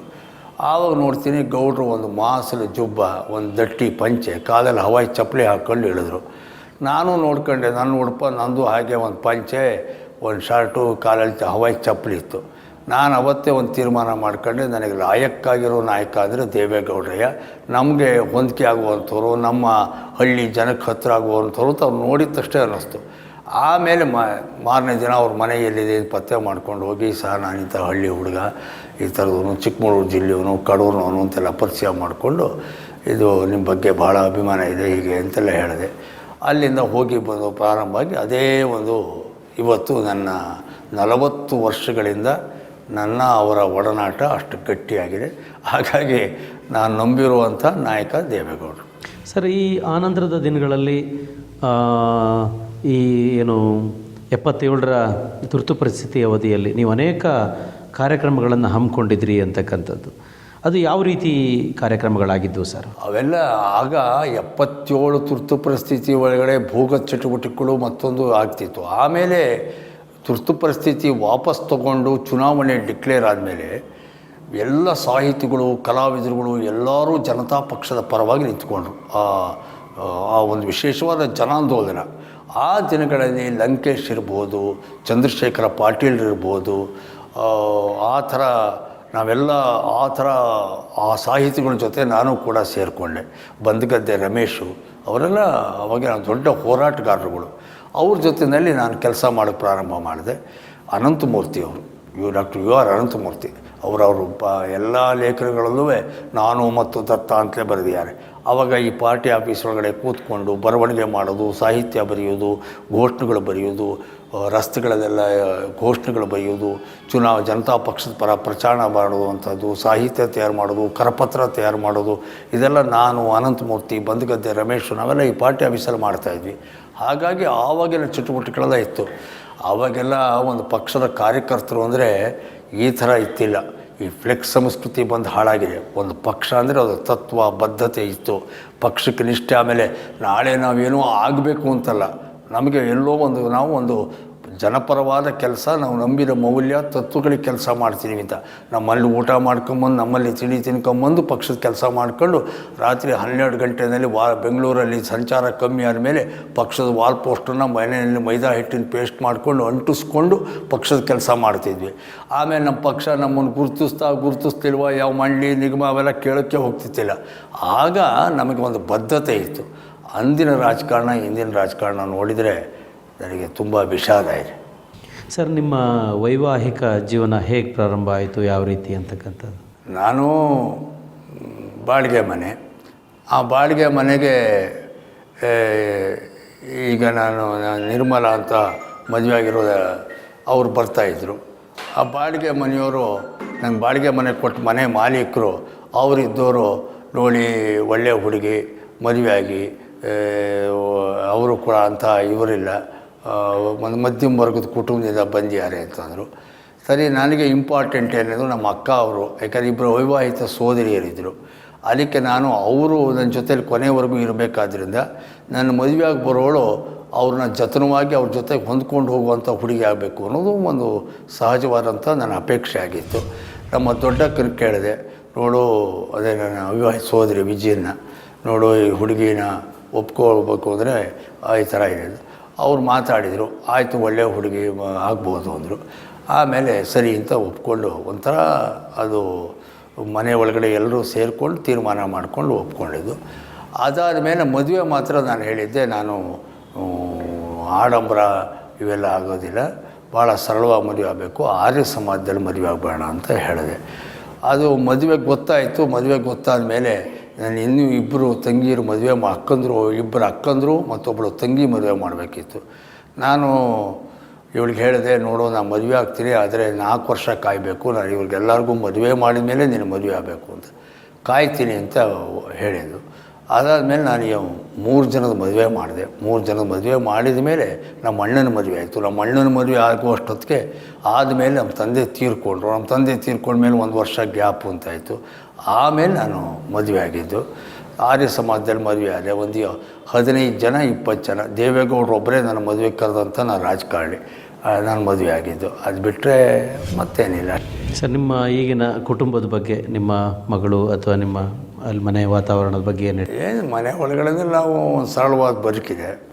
ಆಮೇಲೆ ಒಂದು ನಮಗೆ ರಾಜಕಾರಣದಲ್ಲಿ ದುಡ್ಡು ಕಾಸು ಆಸ್ತಿ ಅಡವು ಆ ಥರದ್ದೇನು ಮೊದಲಿಂದಲೂ ಹಂಬಲ ಇತ್ತಿಲ್ಲ, ನಮಗೂ ಈಗಿಲ್ಲ. ಆದರೆ ನನಗೆ ಈಗ MLA ಆದರೂ ಒಂದೇ, MLC ಆಗಿದ್ರು ಒಂದೇ, ಏನು ಆಗಿಲ್ದಲೇ ಇದ್ದರೂ ಒಂದೇ, ನಮ್ಮನೆ ಒಳಗಡೆಯಲ್ಲಿ ಯಾರಿಗೂ ಆ ಥರದ ಭಾವನೆ ಇಲ್ಲ. ಆದರೆ ಸಹಜವಾಗಿ ಎಲ್ಲೋ ಒಂದು ಕಡೆ ನನ್ನ ಹೆಂಡತಿಗೆ ಒಂದು ಸ್ವಂತ ಮನೆ ಇಲ್ಲ, ಒಂದು ಸೈಟ್ ಇಲ್ಲ, ಏನೂ ಮಾಡ್ಕೊಂಡಿಲ್ಲ, ಏನೂ ಆಗಿಲ್ಲ. ನಾಳೆ ಹೀಗಾದರೆ ಬದುಕಿನ ಭದ್ರತೆ ಹೇಗೆ? ನಮ್ಮ ಯಜಮಾನರಿಗೆ ಅಲ್ಲೇ 60 ವರ್ಷ ಆಯಿತು, ಮುಂದೆ ನಾಳೆ ಏನೋ ಸಹಜ ಆತಂಕ ಇರುತ್ತೆ. ಆದರೆ ನಾನಿದ್ದವನು ಎಲ್ಲದಕ್ಕೂ ಕೂಡ ಒಂದು ರೀತಿಯಲ್ಲಿ ವಿಶ್ವಾಸ ಇರುವಂಥ ಮನುಷ್ಯ. ನಾವು ಜೀವನದಲ್ಲಿ ಏನೂ ತೊಂದರೆ ಇಲ್ಲ, ನಮ್ಮ ಬದುಕಿಗೆ ಎಷ್ಟು ಬೇಕೋ ಅಷ್ಟು ನಮಗೆ ದೇವರು ಕೊಟ್ಟಿದ್ದಾನೆ. ಈ ಹೇಗೆ ಸಾಧ್ಯವೋ ಅಷ್ಟು ಮಾಡ್ಕೊಂಡು ಹೋಗೋಣ, ತೀರಾ ದುರಾಸೆ ನಮಗೆ ಬೇಡ ಅನ್ನೋ ಥರದಲ್ಲಿ ನಾನು ಸ್ವಲ್ಪ ಅದೊಂದು ಚೂರು ನಮ್ಮ ಮನೆಯಲ್ಲಿರೋ ಕೊರಗು. ಆದರೆ ಒಂದು ನನಗೆ ಭಾಳ ನನ್ನ ಮಗಳು ಒಬ್ಬಳೇ ಮಗಳು, ಅವಳು BEನೂ ಅವಳೇ ಕಷ್ಟಪಟ್ಟು CET ಪರೀಕ್ಷೆ ಬರೆದು ಸೀಟ್ ಸಿಕ್ತು, BE ಮಾಡಿಕೊಂಡು ಅವಳ ಪ್ರತಿಭೆ ಮೇಲೆ SAPನೂ ಕಂಪ್ನಿಯಲ್ಲಿ ಕೆಲಸ ಸಿಕ್ತು. ಈಗ ಅವಳು ಹೈಯರ್ ಸ್ಟಡೀಸ್ಗೆ MSಗೆ ಅಮೇರಿಕಕ್ಕೆ ಹೋಗಿದ್ದಾಳೆ. ಈಗ ಅವಳ ಸಂಪಾದನೆ ಒಳಗಡೆಯಲ್ಲಿ ಸ್ವಲ್ಪ ನಮಗೂ ಅನುಕೂಲ ಆಗ್ತಾಯಿದೆ. ಈಗ ನಾಳೆ ಅವಳದ್ದು ಒಂದು ಮದುವೆ ಆದರೆ ಸಾಕು, ನಮ್ಮ ಹಳ್ಳಿ ಒಳಗಡೆ ಮನೆ ಇದೆ, ಆ ಮನೆ ಒಂದು ಸ್ವಲ್ಪ ರಿಪೇರಿ ಮಾಡ್ಕೊಂಡು ನಮ್ಮಲ್ಲಿರೋ ಪುಸ್ತಕ ತೊಗೊಂಡೋಗಿ ಒಟ್ಕೊಳ್ಳೋಣ. ನಾಳೆ ನಿವೃತ್ತಿ ಜೀವನ, ನಮ್ಗೆ ರಾಜಕೀಯ ಬೇಡಪ್ಪ, ಇದೆಲ್ಲ ಕಷ್ಟ ನಮಗೆ, ಈ ದಿನೇ ದಿನೇ ರಾಜಕೀಯ ವಿಷಮ ಆಗಿದೆ ಅಂತಂದರೆ ಊರೊಳಗಡೆ ಒಂದು 4 ಎಕರೆ ತೆಂಗಿನ ತೋಟ ಇದೆ. ಆ ಸಣ್ಣ ತೋಟ, ನಮ್ಮ ಹಳ್ಳಿ ಮನೆ, ಒಂದಿಷ್ಟು ಪುಸ್ತಕ, ಇದ್ರ ಮಧ್ಯೆ ನಾವು ಜೀವನ ಮಾಡೋಣ, ಇದಕ್ಕಿಂತ ಇನ್ಯಾವ ಸಂತೃಪ್ತಿ ಜೀವನ ಬೇಕು ಅಂತ ನಾನು ನನ್ನ ಹೆಂಡತಿಗೆ ಹೇಳಿದೆ. ದತ್ತ ಚಿಕ್ಕ ವಯಸ್ಸಿನಿಂದಲೂ ಸ್ವಲ್ಪ ಈ ಹೋರಾಟದ ಮನೋಭಾವ ಜೊತೆಗೆ ಈ ಸಾಹಿತ್ಯ ಮತ್ತು ಇದು ಬೇರೆ ನಾಟಕ ಸಂಗೀತ ಕೇಳೋದಕ್ಕಿಷ್ಟ. ಆದರೆ ಸಾಹಿತ್ಯದಲ್ಲಿ ತುಂಬ ಒಲವು. ಅಷ್ಟೇ ಅಲ್ಲದೆ ಈ ಮುಂಚಿನಿಂದಲೂ ಅವನಿಗೆ ಈ ಸಾಹಿತ್ಯ ಮತ್ತು ಅದರಲ್ಲಿ ಆಸಕ್ತಿ ಇದ್ದಿದ್ದರಿಂದ ಆಕಾಶವಾಣಿಯಲ್ಲಿ ಹಿಂದೆ ಸುಮಾರು ಕಾರ್ಯಕ್ರಮಗಳನ್ನು ಕೊಟ್ಟಿದ್ದಾರೆ. ವನಿತಾ ವಿಹಾರ ಮತ್ತು ಯುವವಾಣಿ ಇಂಥ ಪ್ರೋಗ್ರಾಮ್ಗಳಿಗೆ ವಿಷಯಗಳನ್ನು ಅವ್ರು ಕೊಡ್ತಾಯಿದ್ರು ನಿಲಯದವರು. ಅದನ್ನು ಸ್ಕ್ರಿಪ್ಟನ್ನು ನಮ್ಮ ಅಕ್ಕ ಗಾಯತ್ರಿ ಅಂತ ಅವರು ರೆಡಿ ಮಾಡ್ತಾಯಿದ್ರು. ಅವರು ರೆಡಿ ಮಾಡಿದ ಸ್ಕ್ರಿಪ್ಟ್ಗಳೆಲ್ಲ ಓಕೆ ಆಗ್ತಿತ್ತು. ಹಾಗಾಗಿ ಆ ಸ್ಕ್ರಿಪ್ಟಿಗೆ ದತ್ತ ಡೈರೆಕ್ಟ್ ಮಾಡಿ ನಮ್ಮ ಟ್ಯುಟೋರಿಯಲ್ ವಿದ್ಯಾರ್ಥಿಗಳನ್ನು ಮತ್ತು ಅವನ ದತ್ತನ ಸಿಸ್ಟರ್ಸ್ ಮನೆಯವ್ರನ್ನೇ ಸೇರಿಸ್ಕೊಂಡು ಆಕಾಶವಾಣಿನಲ್ಲಿ ಸುಮಾರು ಕಾರ್ಯಕ್ರಮಗಳನ್ನು ಕೊಟ್ಟಿದ್ದೀವಿ. ಮಲತಾಯಿ ಅಂತ ಇದು ವನಿತಾ ವಿಹಾರಕ್ಕೆ, ಮತ್ತು ಹಿರಿಯರ ಮಾತು ಕೇಳಿ ಕೆಟ್ಟೆವು ಅಂತ ಒಂದು ಡಿಬೇಟು, ಆಮೇಲೆ ಹಳೆಯ ಕಾಲದ ಆಟಗಳು, ಆಮೇಲೆ ಶಂಕರಾಚಾರ್ಯರ ಬಗ್ಗೆ, ಈ ಥರ ಅವರು ಕೊಟ್ಟ ವಿಷಯಗಳಿಗೆ ಎಲ್ಲ ಹೆಚ್ಚು ಕಡಿಮೆ ಆಕಾಶವಾಣಿನಲ್ಲಿ ಕಾರ್ಯಕ್ರಮಗಳನ್ನು ಕೊಡ್ತಾಯಿದ್ವಿ. ಅದು ಎಲ್ಲ ಮನೆಯವರು ಮತ್ತು ಅವನ ವಿದ್ಯಾರ್ಥಿ ವೃಂದನ ಸೇರಿಸ್ಕೊಂಡು ಮನೆಯಲ್ಲೇ ಎಲ್ಲ ದತ್ತ ನಮಗೆ ಡೈರೆಕ್ಟ್ ಮಾಡ್ತಾಯಿದ್ದ. ಹೋಗ್ಬಿಟ್ಟು ಅಲ್ಲಿ ಪ್ರೋಗ್ರಾಮ್ಸ್ ಕೊಡ್ತಾಯಿದ್ವಿ. ಅದು ಆಕಾಶವಾಣಿನಲ್ಲಿ ಆ ಥರ ಸುಮಾರು ಕಾರ್ಯಕ್ರಮಗಳನ್ನು ಕೊಟ್ಟಿದ್ದೀವಿ. ಆವಾಗ ಜಿ ನೀಲಕಂಠರಾವ್ ಅಂತ ಮತ್ತು ನಿರ್ಮಲಾದೇವಿ ಸೀತಮ್ಮ ಅಂತ ಅಲ್ಲಿ ಪ್ರೋಗ್ರಾಮ್ ಇವರಿದ್ದರು ಚೀಫ್ಗಳು, ಅವರು ಮುಖ್ಯಸ್ಥರು. ಅವರು ನಮಗೆ ಎಗಟಿ ಟ್ರೂಪ್ ಅಂತ ಹೆಸರು ಕೊಟ್ಬಿಟ್ಟಿದ್ರು. ದತ್ತನ ಟ್ರೂಪ್ ಬಂತು ಅಂದರೆ ಕಾರ್ಯಕ್ರಮ ಕೊಡೋಕ್ಕೋದ್ರೆ ಎಗಟಿ ಟ್ರೂಪ್ ಬಂತಪ್ಪ ಅಂತ ಇದ್ರು. ಅಷ್ಟು ನಾವು ಗುರುತಿಸ್ಕೊಂಡ್ಬಿಟ್ಟಿದ್ವಿ. ಆಮೇಲೆ ಟ್ಯುಟೋರಿಯಲ್ಲು ಇದ್ರ ಮಧ್ಯೆನೂ ಅವನಿಗೆ ಅದರಲ್ಲೆಲ್ಲ ಬಿಡುವು ಮಾಡಿಕೊಂಡು ಸಾಮಾನ್ಯ ತಿಂಗಳಿಗೊಂದು. ಆವಾಗ ಇನ್ನೊಂದು ಇದಕ್ಕೆ ನಮಗೆ ಪ್ರೇರಕರಾಗಿ ನಮಗೆ ಹಿಂದೆ ಮಾರ್ಗದರ್ಶನ ನೀಡ್ತಿದ್ದವರು ಮಾಧವಮೂರ್ತಿ ಅಂತ. ಆ ಮಾಧವಮೂರ್ತಿ ಅನ್ನೋರು ದತ್ತನ ಆ್ಯಕ್ಟಿವಿಟೀಸ್ ನೋಡಿ ಅವರು ಎಲ್ಲದಕ್ಕೂ ಸಪೋರ್ಟ್ ಮಾಡ್ತಾಯಿದ್ರು. ಬೆನ್ನೆಲುಬಾಗಿ ನಿಂತಿದ್ದು ಇಂಥ ಕಾರ್ಯಕ್ರಮಗಳು ಕೊಡೋದಕ್ಕೆ ನಮಗೆ ಹೆಚ್ಚು ಇದನ್ನು ಕೊಡ್ತಾಯಿದ್ರು, ಸಪೋರ್ಟ್ ಮಾಡ್ತಾಯಿದ್ರು. ಹೀಗಾಗಿ ಅವರ ಒಂದು ಮಾರ್ಗದರ್ಶನದಲ್ಲಿ ಹಿರಿಯೋರು ಅವರು ನಮ್ಮೆಲ್ಲರ ದತ್ತನೇ ತುಂಬ ವಯಸ್ಸಾದವರು. ಆದರೆ ಇದಕ್ಕೆಲ್ಲ ನಮಗೆ ತುಂಬ ನಮ್ಮಲ್ಲಿ ಒಂದು ಆಸಕ್ತಿ ಹುಟ್ಟಿಸೋದು ಅದು ಮಾಡ್ತಾಯಿದ್ರು. ಆ ಬಸ್ ಸ್ಟ್ಯಾಂಡಿಗೆ ಬಂದಾಗ 8-8:30 ಗಂಟೆ ಬಂದಾಗ ಗಾಡಿ ಕಾರ್ ಬೇಕಣೆ ಅಂದರು. ಶಿವಮೊಗ್ಗಕ್ಕೆ ಕರ್ಕೊಂಡೋಗಿ ಗಡ್ರ ಮರೆಸ್ಬಿಟ್ಟು ಶಿವಮೊಗ್ಗ ಕರ್ಕೊಂಡೋದೆ. ಶಿವಮೊಗ್ಗ ಕರ್ಕೊಂಡೋಗಿ ಬಾಡಿಗೆ ಎಲ್ಲ ಹೊಡೆದು ಅಲ್ಲಿ ಹಳ್ಳಿಗೆಲ್ಲ ನನಗೆ ಬಾಡಿಗೆ ಕೊಟ್ಟರು ಅಣ್ಣಾರು. ಬಡವರಿಗೆ ಆಧಾರ, ಬಡವ್ರಿಗೆ ಯಾರಿಗೂ ದುಡ್ಡಿಲ್ಲ ಅನ್ನೋ, ಯಾರು ಬಡವ ಬಂದ್ರೂ ಅಣ್ಣ ದುಡ್ಡಿಲ್ಲ ಅನ್ನಲ್ಲ, ಎಷ್ಟು ಬೇಕು ಕೈಯಾಗ ಕೊಡ್ತಾರೆ, ಸಹಾಯ ಮಾಡ್ತಾರೆ. ಹಳ್ಳಿಯಾಗೆ ಕೆಲಸ ಮಾಡಿಕೊಟ್ಟಾರೆ ಬಡವ್ರ ಮಕ್ಕಳಿಗೆ, ಯಾರಿಗಾದ್ರೂ ಈಗ ಮಸೂತಿಗೆ ಆಗಲಿ ಗೋರಿಗಾಗಿ ಯಾವ್ದಕ್ಕಾದ್ರೂ ಮಾಡಿಕೊಟ್ಟಾರೆ ದುಡ್ಡು ಅಣ್ಣಾರು. ಹಳ್ಳಿಗೆಲ್ಲ 9 ವರ್ಷ ಹೊಟ್ಟೆ ಮೇಲೆ ಹೊಡೆದಿಲ್ಲ. ಗಾಡಿ ರಿಪೇರಿ ದುಡ್ಡು ಕೊಡಿ, ಆಸ್ಪತ್ರೆಗೆ ದುಡ್ಡು ಕೊಟ್ಟಿದ್ದಾರೆ, ಖರ್ಚು ಕೊಡಿ, ಎಲ್ಲರಿಗೂ ದುಡ್ಡು ಕೊಟ್ಟಿದ್ದಾರೆ. ಪ್ರತಿಯೊಬ್ಬರು ಆಸ್ಪತ್ರೆಗಾಗಿ ಯಾವ್ದಕ್ಕಾದ್ರೂ ಯಾವ ಜಾತಿಯವ್ರು ಬಂದು ಎಲ್ಲ ಮಂಗಳೂರು ಕೊಟ್ಟಿದ್ದೀವಿ, ಮಣಿಪಾಲನೂ ಕೊಟ್ಟಿದ್ದೀವಿ. ಎಷ್ಟು 50,000 70,000 ದುಡ್ಡು ಕೊಟ್ಟಿದ್ದಾರೆ ಬಡವರಿಗೆಲ್ಲ, ಎಲ್ಲ ದುಡ್ಡು ಕೊಟ್ಟಿದ್ದಾರೆ ಸರ್ ಅಣ್ಣರು, ದತ್ತಣ್ಣರು. The real big boss. Sir, ಆನಂತರದಲ್ಲಿ ನೀವು ರಾಜಕಾರಣ ಪ್ರವೇಶ ಮಾಡಿದ ಮೇಲೆ, ದೇವೇಗೌಡರ ಗರಡಿಗೆ ಬಂದ ಮೇಲೆ ನೀವು ಕೂಡ ಒಬ್ಬ ಪ್ರಭಾವಿಯಾಗಿ ಅವ್ರ ಜೊತೆಲಿ ಬೆಳೀತಾ ಬಂದ್ರಿ. ಈ ರಾಮಕೃಷ್ಣ ಹೆಗಡೆ ಹಾಗೂ ದೇವೇಗೌಡರ ನಡುವಿನ ಆ ವಿವಾದದ ಸಂದರ್ಭದಲ್ಲಿ ನಿಮ್ಮ ಪಾತ್ರ ಜೊತೆಗೆ ಅದರ ಬಗ್ಗಿನ ಮಾಹಿತಿ ಏನಾದರೂ ಕೊಡಲಿ. ದೇವೇಗೌಡರು ಹೆಗಡೆಗೂ ಕೂಡ ಒಂದು ಸೈದ್ಧಾಂತಿಕ ಭಿನ್ನಾಭಿಪ್ರಾಯ ಬಂತು. ಒಂದು ನೀರಾವರಿ ಕಾರಣಕ್ಕೆ ಒಂದು ದೊಡ್ಡ ಹೋರಾಟ ಆಯಿತು. ದೇವೇಗೌಡರು ಕಾವೇರಿ ಕೃಷ್ಣ ನೀರಾವರಿ ಯೋಜನೆಗಳಿಗೆ ಇಷ್ಟು ಕೋಟಿ ಬೇಕು ಅಂತ ಕೇಳಿದರು. 200 ಕೋಟಿ ಕೃಷ್ಣಗೆ, 100 ಕೋಟಿ ಕಾವೇರಿಗೆ, 300 ಕೋಟಿ ಕೊಡಿ ಅಂತ ಕೇಳಿದರು. ಹೆಗಡೆ ಕೊಡ್ತೀನಿ ಅಂತ ಒಪ್ಕೊಂಡಿದ್ರು. ಆಮೇಲೆ ಬಜೆಟಲ್ಲಿ ಅನೌನ್ಸ್ ಮಾಡಲಿಲ್ಲ. ಗೌಡ್ರಿಗೆ ಸಿಟ್ಟು ಬಂತು, ರಾಜೀನಾಮೆ ಕೊಟ್ಟರು. ಅದೇ ಬೇರೆ ಬೇರೆ ರೂಪಾಂತರ ಪಡ್ಕೊಂಡು ಅದು ಭಿನ್ನಮತ ಸ್ಫೋಟ ಆಗಿ ಕೊನೆಗೆ ದೇವೇಗೌಡರು ಬೇರೆ ಬೇರೆ ಆಗುವ ಮಟ್ಟಕ್ಕೆ ಬೆಳೆದೋಯ್ತು. ಆ ದಿನಗಳಲ್ಲಿ ರಾಮಕೃಷ್ಣ ಹೆಗಡೆಗೆ ಎಲ್ಲರೂ ಸಹಜವಾಗಿ ಏನು ಭಾವಿಸಿದರು, ದತ್ತ ಒಬ್ಬ ಬ್ರಾಹ್ಮಣ ರಾಮಕೃಷ್ಣ ಹೆಗಡೆ ಜೊತೆಗೆ ಹೋಗ್ತಾನೆ ಅಂತ ಅಂದ್ಕೊಂಡಿದ್ರು. ಆದರೆ ನಾನು ರಾಮಕೃಷ್ಣ ಹೆಗಡೆ ಅವ್ರ ಬಗ್ಗೆ ನನಗೆ ಇವತ್ತಿಗೂ ಪ್ರೀತಿ ಗೌರವ ಎಲ್ಲ ಇದೆ. ಆದರೆ ನನ್ನ ಗ್ರಾಮೀಣವಾದಂಥ ಪರಿಸರದಿಂದ ಬಂದ ನನಗೆ ಹೆಗಡೆ ಎಲ್ಲೋ ಒಂದು ಕಡೆಯಲ್ಲಿ ಅವರು ನಗರ ಸಂಸ್ಕೃತಿಯ ವಕ್ತಾರರಾದರೆ ದೇವೇಗೌಡರು ಗ್ರಾಮೀಣ ಸಂಸ್ಕೃತಿಯ ವಕ್ತಾರ. ನಾನು ಹೇಳಿ ಕೇಳಿ ಹಳ್ಳಿ ಹುಡುಗ, ಸಹಜವಾಗಿ ನಾನು ದೇವೇಗೌಡರ ಜೊತೆ ಗುರುತಿಸ್ಕೊಂಡೆ. ಆ ದಿನಗಳಲ್ಲಿ ಏನಾಯಿತು, ಹೆಗಡೆ ಮೇಲೆ ಅನೇಕ ಭೂ ಹಗರಣಗಳದ್ದೆಲ್ಲ ಬಂತು. ಅವೆಲ್ಲ ಈಗಿನ ಕಂಪೇರ್ ಮಾಡಿದರೆ ಗೌಣ, ಆದರೆ ಅವತ್ತಿನ ದಿನಗಳಲ್ಲಿ ಅದೇ ದೊಡ್ಡ ಹಗರಣಗಳು. ಆವಾಗ ಲಂಕೇಶು ಅವರೆಲ್ಲ ಹೆಗಡೆ ವಿರುದ್ಧ ಹೋರಾಟ ಮಾಡಬೇಕು ಅಂತ ಬಂದರು. ದೇವೇಗೌಡರು ಹೆಗಡೆ ವಿರುದ್ಧ ನಿಂತಿದ್ದರು. ಆಗ ಈಗ ಹೇಗೆ ನಾನು ಸ್ವಲ್ಪ ಇಂಥ ವಿಷಯಗಳಲ್ಲಿ ಅಗ್ರೆಸಿವ್ ಆಗಿ ಹೋಗ್ತೀನೋ ಆವಾಗಲೂ ಅಷ್ಟೇ ಥರ ಆಕ್ರಮಣಕಾರಿಯಾಗಿ ಹೋಗ್ತಾಯಿದ್ದೆ. ಹೆಗಡೆ ವಿರುದ್ಧ ದೊಡ್ಡ ಹೋರಾಟ ಮಾಡೋದು, ಪ್ರತಿಭಟನೆ ಮಾಡೋದು, ಇವನ್ನೆಲ್ಲ ಮಾಡಿದೆ. ಅದು ಒಂದು ಭಾಗ. ಆದರೆ ದೊಡ್ಡತನ ಅಂದರೆ ಹೆಗಡೆದು ದೊಡ್ಡತನ. ಆಮೇಲೆ ಎಲ್ಲ ಆಯಿತು, ಒಡ್ಕೊಂಡಿತು, ದೇವೇಗೌಡರು ಹೆಗಡೆ ಬೇರೆ ಆದರು. ಆಮೇಲೆ 94ರಲ್ಲಿ ಮತ್ತೆ ದೇವೇಗೌಡರು ಹೆಗಡೆ ಒಂದಾದರು. ಆ ಒಂದಾದ ಸಂದರ್ಭದಲ್ಲೂ ಕೂಡ ನಾನು ಹೆಗಡೆ ನನ್ನನ್ನು ಅಷ್ಟೇ ಪ್ರೀತಿಯಿಂದ ಕಂಡ್ರು. ಇವು ನನ್ನ ವಿರುದ್ಧ ಹೋರಾಟ ಮಾಡಿದ್ದ, ನನ್ನ ಮೇಲೆಲ್ಲ ಪತ್ರಿಕಾ ಹೇಳಿಕೆ ಕೊಟ್ಟಿದ್ದ, ಆ ಥರ ಏನೂ ಮನಸ್ಸಲ್ಲಿ ಇಟ್ಕೊಳ್ಳಿಲ್ಲ. ಅದು ಅವ್ರ ದೊಡ್ಡತನ. ನಾನು ಅವ್ರ ಮುಂದೆ ಸಣ್ಣವನಾಗ್ಬಿಟ್ಟೆ.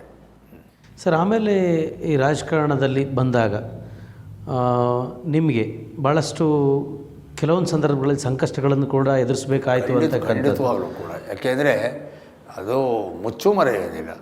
ನಾನು ಟ್ಯುಟೋರಿಯಲ್ಸ್ ಮಾಡ್ತಾಯಿದ್ದೆ. ಆವಾಗ ಕೆಲವು ಹುಡುಗರುಗಳೆಲ್ಲರಿಗೂ ಕೂಡ ನಾನು ಭಾಳ ಬಡವರುಗಳಿಗೆಲ್ಲ ಭಾಳ ಅಗ್ರ ದರದಲ್ಲಿ ನನ್ನ ಮಾತು ಕೇಳುವಂಥ ಇಂಜಿನಿಯರಿಂಗ್ ಕಾಲೇಜು, ಮೆಡಿಕಲ್ ಕಾಲೇಜುಗಳಲ್ಲೆಲ್ಲ ಅವರಿಗೆ ಪ್ರವೇಶ ಕೊಡಿಸ್ತಾಯಿದ್ದೆ. ಅದನ್ನು ದುರುಪಯೋಗ ಮಾಡ್ಕೊಂಡು ಕೆಲವರು ಏನು ಮಾಡಿಬಿಟ್ರು, ನಮಗೆಲ್ಲ ಸೀಟ್ ಬೇಕು ಅಂತ ಹೇಳಿದರು. ನಾನು ಅವರಿಗೆಲ್ಲ ಸೀಟ್ ಕೊಡಿಸ್ದೆ. ದುರಾದೃಷ್ಟಕ್ಕೆ ಅವಾಗ ಸುಪ್ರೀಂ ಕೋರ್ಟಿನ ಜಡ್ಜ್ಮೆಂಟ್ ಬಂದ್ಬಿಡ್ತು. ಆಡಳಿತ ಮಂಡಳಿ ಸೀಟ್ಗಳನ್ನೆಲ್ಲ ಕಿತ್ತಾಕ್ಬಿಡ್ತು. ಆಗ ಆಡಳಿತ ಮಂಡಳಿಯವರು ನನಗೆ ಸೀಟ್ ಕೊಡ್ತೀವಿ ಇಂದ ಆಡಳಿತ ಮಂಡಳಿ ನಾವು ಸೀಟ್ ಕೊಡೋಕ್ಕಾಗಲ್ಲ ಅಂದ್ಬಿಡ್ತು. ಈ ಹುಡುಗರುಗಳ ಹತ್ರ ಯಾರು ಕಮಿಟ್ ಮಾಡಿಕೊಂಡು ನಾವು ಸೀಟ್ಗಳು ದುಡ್ಡು ತುಂಬಿಸಿದ್ವಿ, ಆ ದುಡ್ಡನ್ನು ವಾಪಸ್ ಕೊಡ್ತೀವಿ ಅಂತ ಆಡಳಿತ ಮಂಡಳಿ ಹೇಳ್ತು. ಆದರೆ ಇವರು ಮಧ್ಯದಲ್ಲಿದ್ದವರು ನನಗೆ ಗೊತ್ತಿಲ್ಲದ ಹಾಗೆ ಅವ್ಯವಹಾರ ಮಾಡಿ ಆ ಹುಡುಗರುಗಳ ಹತ್ರ ಹೆಚ್ಚಿಗೆ ಹಣ ತೊಗೊಂಡಿದ್ರು. ನನಗೆ ಗಮನಕ್ಕೆ ಬಂದಿತ್ತಿಲ್ಲ. ಆದರೆ ಯಾವಾಗ ಆಡಳಿತ ಮಂಡಳಿ ಸೀಟಿಗೆ ಹೆಚ್ಚಿಗೆ ಕೇಳಿದರು ಮತ್ತು ವಾಪಸ್ ಮಾಡ್ತೀವಿ ಅಂತ ಹೇಳಿದರು, ಆಗ ಹುಡುಗರುಗಳೆಲ್ಲ ನನ್ನನ್ನು ಆರೋಪಿ ಮತ್ತು ಅಪರಾಧಿ ಏನೋ ಥರ ಕಂಡುಬಿಟ್ರು. ಆ ದಿನಗಳಲ್ಲಿ ನನಗೆ ತುಂಬ ಸಂಕಷ್ಟಕ್ಕೆ ಎದುರಾದೆ. ಆದರೆ ಆ ದಿನಗಳಲ್ಲಿ ನಾನು ಒಬ್ಬರ ಹತ್ರನೂ ಪ್ರಭಾವ ಕೇಳೋಕ್ಕೆ ಹೋಗಲಿಲ್ಲ. ದೇವೇಗೌಡರು ಮನೆ ಹತ್ರಕ್ಕೆ ಹೋಗಿ ಸಹಾಯ ಕೇಳೋಕ್ಕೆ ಹೋಗಲಿಲ್ಲ. ಯಾವ ರಾಜಕಾರಣಿಗಳ ಹತ್ರನೂ ಹೋಗಲಿಲ್ಲ. ನನಗೆ ಗೊತ್ತಿತ್ತು ನಾನು ಪರಿಶುದ್ಧನಾಗಿದ್ದೀನಿ, ಪ್ರಾಮಾಣಿಕನಾಗಿದ್ದೀನಿ, ಇದರೊಳಗಡೆ ನಾನು ಸರಿಯಾಗೇ ನಡ್ಕೊಂಡಿದ್ದೀನಿ. ಆದರೆ ಈ ಗಳಿಗೆಗೆ ಕಷ್ಟ ಬಂದಿದೆ, ಕೋರ್ಟು ಕಚೇರಿ ಕೇಸು ಅನ್ನೋ ಥರ ಆಗಿದೆ. ಆದರೆ ಇವೆಲ್ಲವೂ ಕೂಡ ಇದರೊಳಗಡೆನಲ್ಲಿ ನನಗೆ ನ್ಯಾಯ ಸಿಗುತ್ತೆ ಅಂತ. God seize the truth but weights ಅಂತ ಹೇಳ್ಬೋದು, ಕ್ಲೀಶೆ ಅನ್ಬೋದು. ನನ್ನ ಜೀವನದಲ್ಲಿ ಮಾತ್ರ ಅದು ವಾಸ್ತವ. ಹಾಗೇ ಆಯಿತು. ಕೊನೆಗೆ ಆ ಸಂಕಷ್ಟಗಳಲ್ಲಿ ನಾನು ತುಂಬ ಕಷ್ಟಪಟ್ಟಿದ್ದೀನಿ. ಸುಮಾರು 95ನೇ ಇಸ್ವಿಯಿಂದ 99ರವರೆಗೆ 4 ವರ್ಷ ಒಂದು ಅಜ್ಞಾತವಾಸ ವನವಾಸ ಅನ್ನುವಷ್ಟು ಸಂಕಷ್ಟ ಅನುಭವಿಸಿದ್ದೀನಿ. ಅದು ದೇವೇಗೌಡರಿಗೂ ಕೂಡ ದತ್ತ ಎಷ್ಟು ಕಷ್ಟಪಟ್ಟಿದ್ದ ಅಂತ ಗೊತ್ತಿದ್ದರೂ ದೇವೇಗೌಡರು ಹತ್ರಕ್ಕೆ ನಾನು ಹೋದೆ. ಯಾಕೆ ನನ್ನಿಂದ ಗೌಡ್ರಿಗೆ ಮುಜರಾಗಬಾರ್ದು, ಅವ್ರ ರಾಜಕೀಯ ಭವಿಷ್ಯಕ್ಕೆ ನನ್ನಿಂದ ದತ್ತನಂತವನಿಗೇನೋ ಸಪೋರ್ಟ್. ಯಾಕೆಂದರೆ ಆವತ್ತಿನ ದೃಷ್ಟಿ ಒಳಗಡೆ ದತ್ತ ಅಪರಾಧಿ ಸ್ಥಾನದಲ್ಲಿ ನಿಂತಿದ್ದೀನಿ, ದತ್ತ ಆರೋಪಿ ಸ್ಥಾನದಲ್ಲಿ ನಿಂತಿದ್ದೀನಿ, ದತ್ತನ ಮೇಲೆ ಕೇಸ್ಗಳಿದೆ. ಆವಾಗ ನನ್ನಂಥವ್ರೊಬ್ಬ ಬಂದರೆ ಅವ್ರಿಗೆ ಕಳಂಕ ಕಟ್ಟಬಾರ್ದು ಅನ್ನೋಂಥ ಸೂಕ್ಷ್ಮತೆ ನನಗೆ ಇತ್ತು. ನಾನೇನು ಮಾಡಿದೆ, ನನಗೆ ಬಂದಿರೋ ಕಷ್ಟ ನಾನೇ ನನ್ನ ಪರಿಶುದ್ಧತೆಯಿಂದ ನಾನು ಬಚಾವಾಗ್ತೀನಿ, ಅಲ್ಲಿವರೆಗೆ ಹೋಗಬಾರ್ದು ಅಂತಿದ್ದೆ. ಆಮೇಲೆ ಹಾಗೆ ಆಯಿತು. ಕೊನೆಗೆ ಸಂಕಷ್ಟಗಳಿಂದ ಪಾರಾದೆ. ಹಿರಿಯರ ಆಶೀರ್ವಾದ ಇತ್ತು, ನನ್ನ ನಿಯತ್ತಿತ್ತು, ಬಚಾವಾದೆ. ಆಮೇಲೆ ದೇವೇಗೌಡರು ಇದ್ದವರು ಅಷ್ಟೊತ್ತಿಗೆ ಪ್ರಧಾನಮಂತ್ರಿಯಾಗಿ ಕೆಳಗಡೆ ಇಳಿದಿದ್ದರು. ಅವರೇ ಒಂದಿನ ಫೋನ್ ಮಾಡಿ ನನ್ನ ಕರೆಸ್ಕೊಂಡ್ರು. ಇಲ್ಲ, ನೀನು ನಿಜವಾಗ್ಲೂ ಕೂಡ ತಪ್ಪು ಇದಾಯಿತು, ನೀನು ಒಳ್ಳೆಯ ಆಸ್ತಿ ನಮಗೆ, ನಮ್ಮ ಪಕ್ಷಕ್ಕೆ ಅಂದರು. ಮತ್ತು ಚಟುವಟಿಕೆ ಪ್ರಾರಂಭ. ಸರ್, ಈಗೆಲ್ಲ ಸಂದರ್ಭಗಳಲ್ಲೂ ಕೂಡ ನೀವು ದೇವೇಗೌಡರ ಪರವಾಗಿ ನಿಲ್ತೀರಾ. ದೇವೇಗೌಡರು ಕೂಡ ಎಷ್ಟೋ ಸಂದರ್ಭಗಳಲ್ಲಿ ದತ್ತ ಅವರ ಪರವಾಗಿ ನಿಂತಿರ್ತಕ್ಕಂಥ ನಿದರ್ಶನಗಳಿದ್ದಾವೆ. ಆದರೆ ದೇವೇಗೌಡರು ಅಧಿಕಾರದಲ್ಲಿದ್ದಾಗ ದತ್ತ ದೂರ ಇರತಕ್ಕಂಥ ಸ್ಥಿತಿ, ಆಗ ನೀವು ಯಾಕೆ ಅವ್ರ ಹತ್ರ ಅದ್ರ ಬಗ್ಗೆ ಚರ್ಚೆ ಮಾಡದೇ ಇರೋ ರೀತಿ? ಹಾಗೆಲ್ಲ ನಾನು ಏನಿಲ್ಲ. ಯಾವಾಗಲೂ ಕೂಡ ನೋಡಿ, ನಾನು ಮೊದಲೇ ಹೇಳಿದೆ, ನಾವು ಬೆಳೆದು ಬಂದ ರಾಜಕಾರಣದ ಪರಿಸರನೇ ಬೇರೆ, ಈಗಿನವ್ರದ್ದೇ ಬೇರೆ. ಇವಾಗೇನು ನಾನು ದುಡಿದಿದ್ದೀನಿ, ನನ್ನ MLA ಮಾಡಿ, ನಾನು ದುಡಿದಿದ್ದೀನಿ, ನಾನು MLC ಮಾಡಿ, MLA ಆದ ತಕ್ಷಣ ಮಂತ್ರಿ ಮಾಡಿ, ಈ ಥರದ್ದೆಲ್ಲ ಈ ಹೊಸಗೀಳುಗಳು. ನಾವು ಆ ಸಂಸ್ಕೃತಿಯಿಂದ ಬಂದವರಲ್ಲ. ನಾವೆಲ್ಲ ಒಂದು ಯಾವುದೋ ಸೈದ್ಧಾಂತಿಕವಾಗಿ ತಾತ್ವಿಕವಾಗಿ ಬಂದಂಥವ್ರು. ಹಾಗಾಗಿ ಒಂದು ಪಕ್ಷದ ಕಾರ್ಯಕರ್ತ ಅಂದರೆ ಅವನಿಗೆ ಆ ಸ್ಥಾನಮಾನ ಕೊಡುತ್ತೆ, ಪಕ್ಷ ಗುರ್ತಿಸುತ್ತೆ. ಗುರ್ತಿಸೋವರೆಗೆ ತಾಳ್ಮೆಯಿಂದಿರಬೇಕು. ಮೈ ಮೇಲೆ ಬಿದ್ದು ಕೇಳುವಂಥದ್ದು, ಅಡ್ಡದಾರಿ ಹಿಡಿಯೋದು ಮಾಡಬಾರ್ದು ಅನ್ನೋದು ನನ್ನ ಭಾವನೆ. ಹಾಗಾಗಿ ನಾನು ಅಧಿಕಾರ ಬಂದಾಗಲೆಲ್ಲ ಸ್ವಲ್ಪ ಡಿಸ್ಟೆನ್ಸ್ ಕೀಪ್ ಅಪ್ ಮಾಡ್ಕೊಂಬರ್ತೀನಿ ಯಾವುದೇ ಅಧಿಕಾರದಲ್ಲಿದ್ದಾಗ. ಆದರೆ 2006ರಲ್ಲಿ ಕುಮಾರಸ್ವಾಮಿಯವರು ಬಿ ಜೆ ಪಿ ಜೊತೆ ಸೇರಿ ಸಮ್ಮಿಶ್ರ ಸರ್ಕಾರ ಮಾಡಿದಾಗಲೂ ದೇವೇಗೌಡರು ಅದು ಮಾಡ್ತಾ ಇರೋ ತಪ್ಪು, ಕುಮಾರಸ್ವಾಮಿ ಬಿ ಜೆ ಪಿ ಜೊತೆ ಹೋಗಬಾರ್ದು ಅನ್ನೋ ದೇವೇಗೌಡರ ನಿಲುವು, ನಂದು ಅದೇ ನಿಲುವು. ನಾನು ದೇವೇಗೌಡರು ಒಂದು ನಿಲುವಲ್ಲಿ ನಿಂತ್ಕೊಂಡ್ವಿ. ಆದರೆ ಕುಮಾರಸ್ವಾಮಿ ನಮಗೆ ವಿರುದ್ಧವಾದ ನಿಲುವಲ್ಲಿ ಸರ್ಕಾರ ಮಾಡಿದರು. ಆಮೇಲಿನ ಘಟ್ಟಾವಳಿಗಳು ಬೇರೆ. ಆ ಟೈಮಲ್ಲಿ ದೇವೇಗೌಡರು ಯಾರೂ ಮಾತಾಡೋರಿಲ್ಲ ಅಂತ ನನ್ನನ್ನು ವಿಧಾನ ಪರಿಷತ್ತಲ್ಲಿ ನೀನು ಕಷ್ಟಪಟ್ಟಿದೀಯಾ ಅಂಥೇಳಿ ಅವಾಗ ಗುರುತಿಸಿದ್ರು ನಾನು ಆವಾಗಲೂ ಹೇಳಿದೆ, ಇದು ಒಬ್ಬ ಕಾರ್ಯಕರ್ತನ ಗುರುತಿಸಿದ್ದಾರೆ, ಇದು ನಮ್ಮ ಎಲ್ಲ ಕಾರ್ಯಕರ್ತರ ಸಂಕೇತ. ನಾನು ಆಗ್ತಾಯಿದ್ದೀನಿ, ನಾನೊಬ್ಬ ದೊಡ್ಡ ಲೀಡ್ರು, ನನಗೇನು ಭಾಳ ಪ್ರಭಾವಿ ವ್ಯಕ್ತಿ ಅಥವಾ ನನಗೇನು ವಿಶೇಷವಾದ ಅರ್ಹತೆ ಇದೆ ಅಂತ ನಾನು ಮಾಡಿಲ್ಲ. ಕಾರ್ಯಕರ್ತ ಭಾಳ ವರ್ಷಗಳಿಂದ ಪಕ್ಷಕ್ಕೆ ದುಡಿದಿಯಾನೆ ಅಂತ ನಾನು ಗುರುತಿಸಿದ್ದಾರೆ ಅಂತ ನಾನು ಅದನ್ನು ಸ್ವೀಕಾರ ಮಾಡಿದೆ. ಹಾಗೆ ನನ್ನ ಸ್ವಭಾವ ಹಾಗೆ. ವೀಕ್ಷಕರೇ, ಇದುವರೆಗೆ ನಾವು ಇಂದಿನ ನಮ್ಮ ಲೀಡರ್ ಜೊತೆ ಅನೇಕ ವಿಚಾರಗಳನ್ನು ಚರ್ಚಿಸಿದ್ದೇವೆ. ಇನ್ನಷ್ಟು ವಿಚಾರಗಳನ್ನು ನಾಳಿನ ಸಂಚಿಕೆಯಲ್ಲಿ ಚರ್ಚಿಸೋಣ. ಅಲ್ಲಿವರೆಗೆ ಶುಭರಾತ್ರಿ.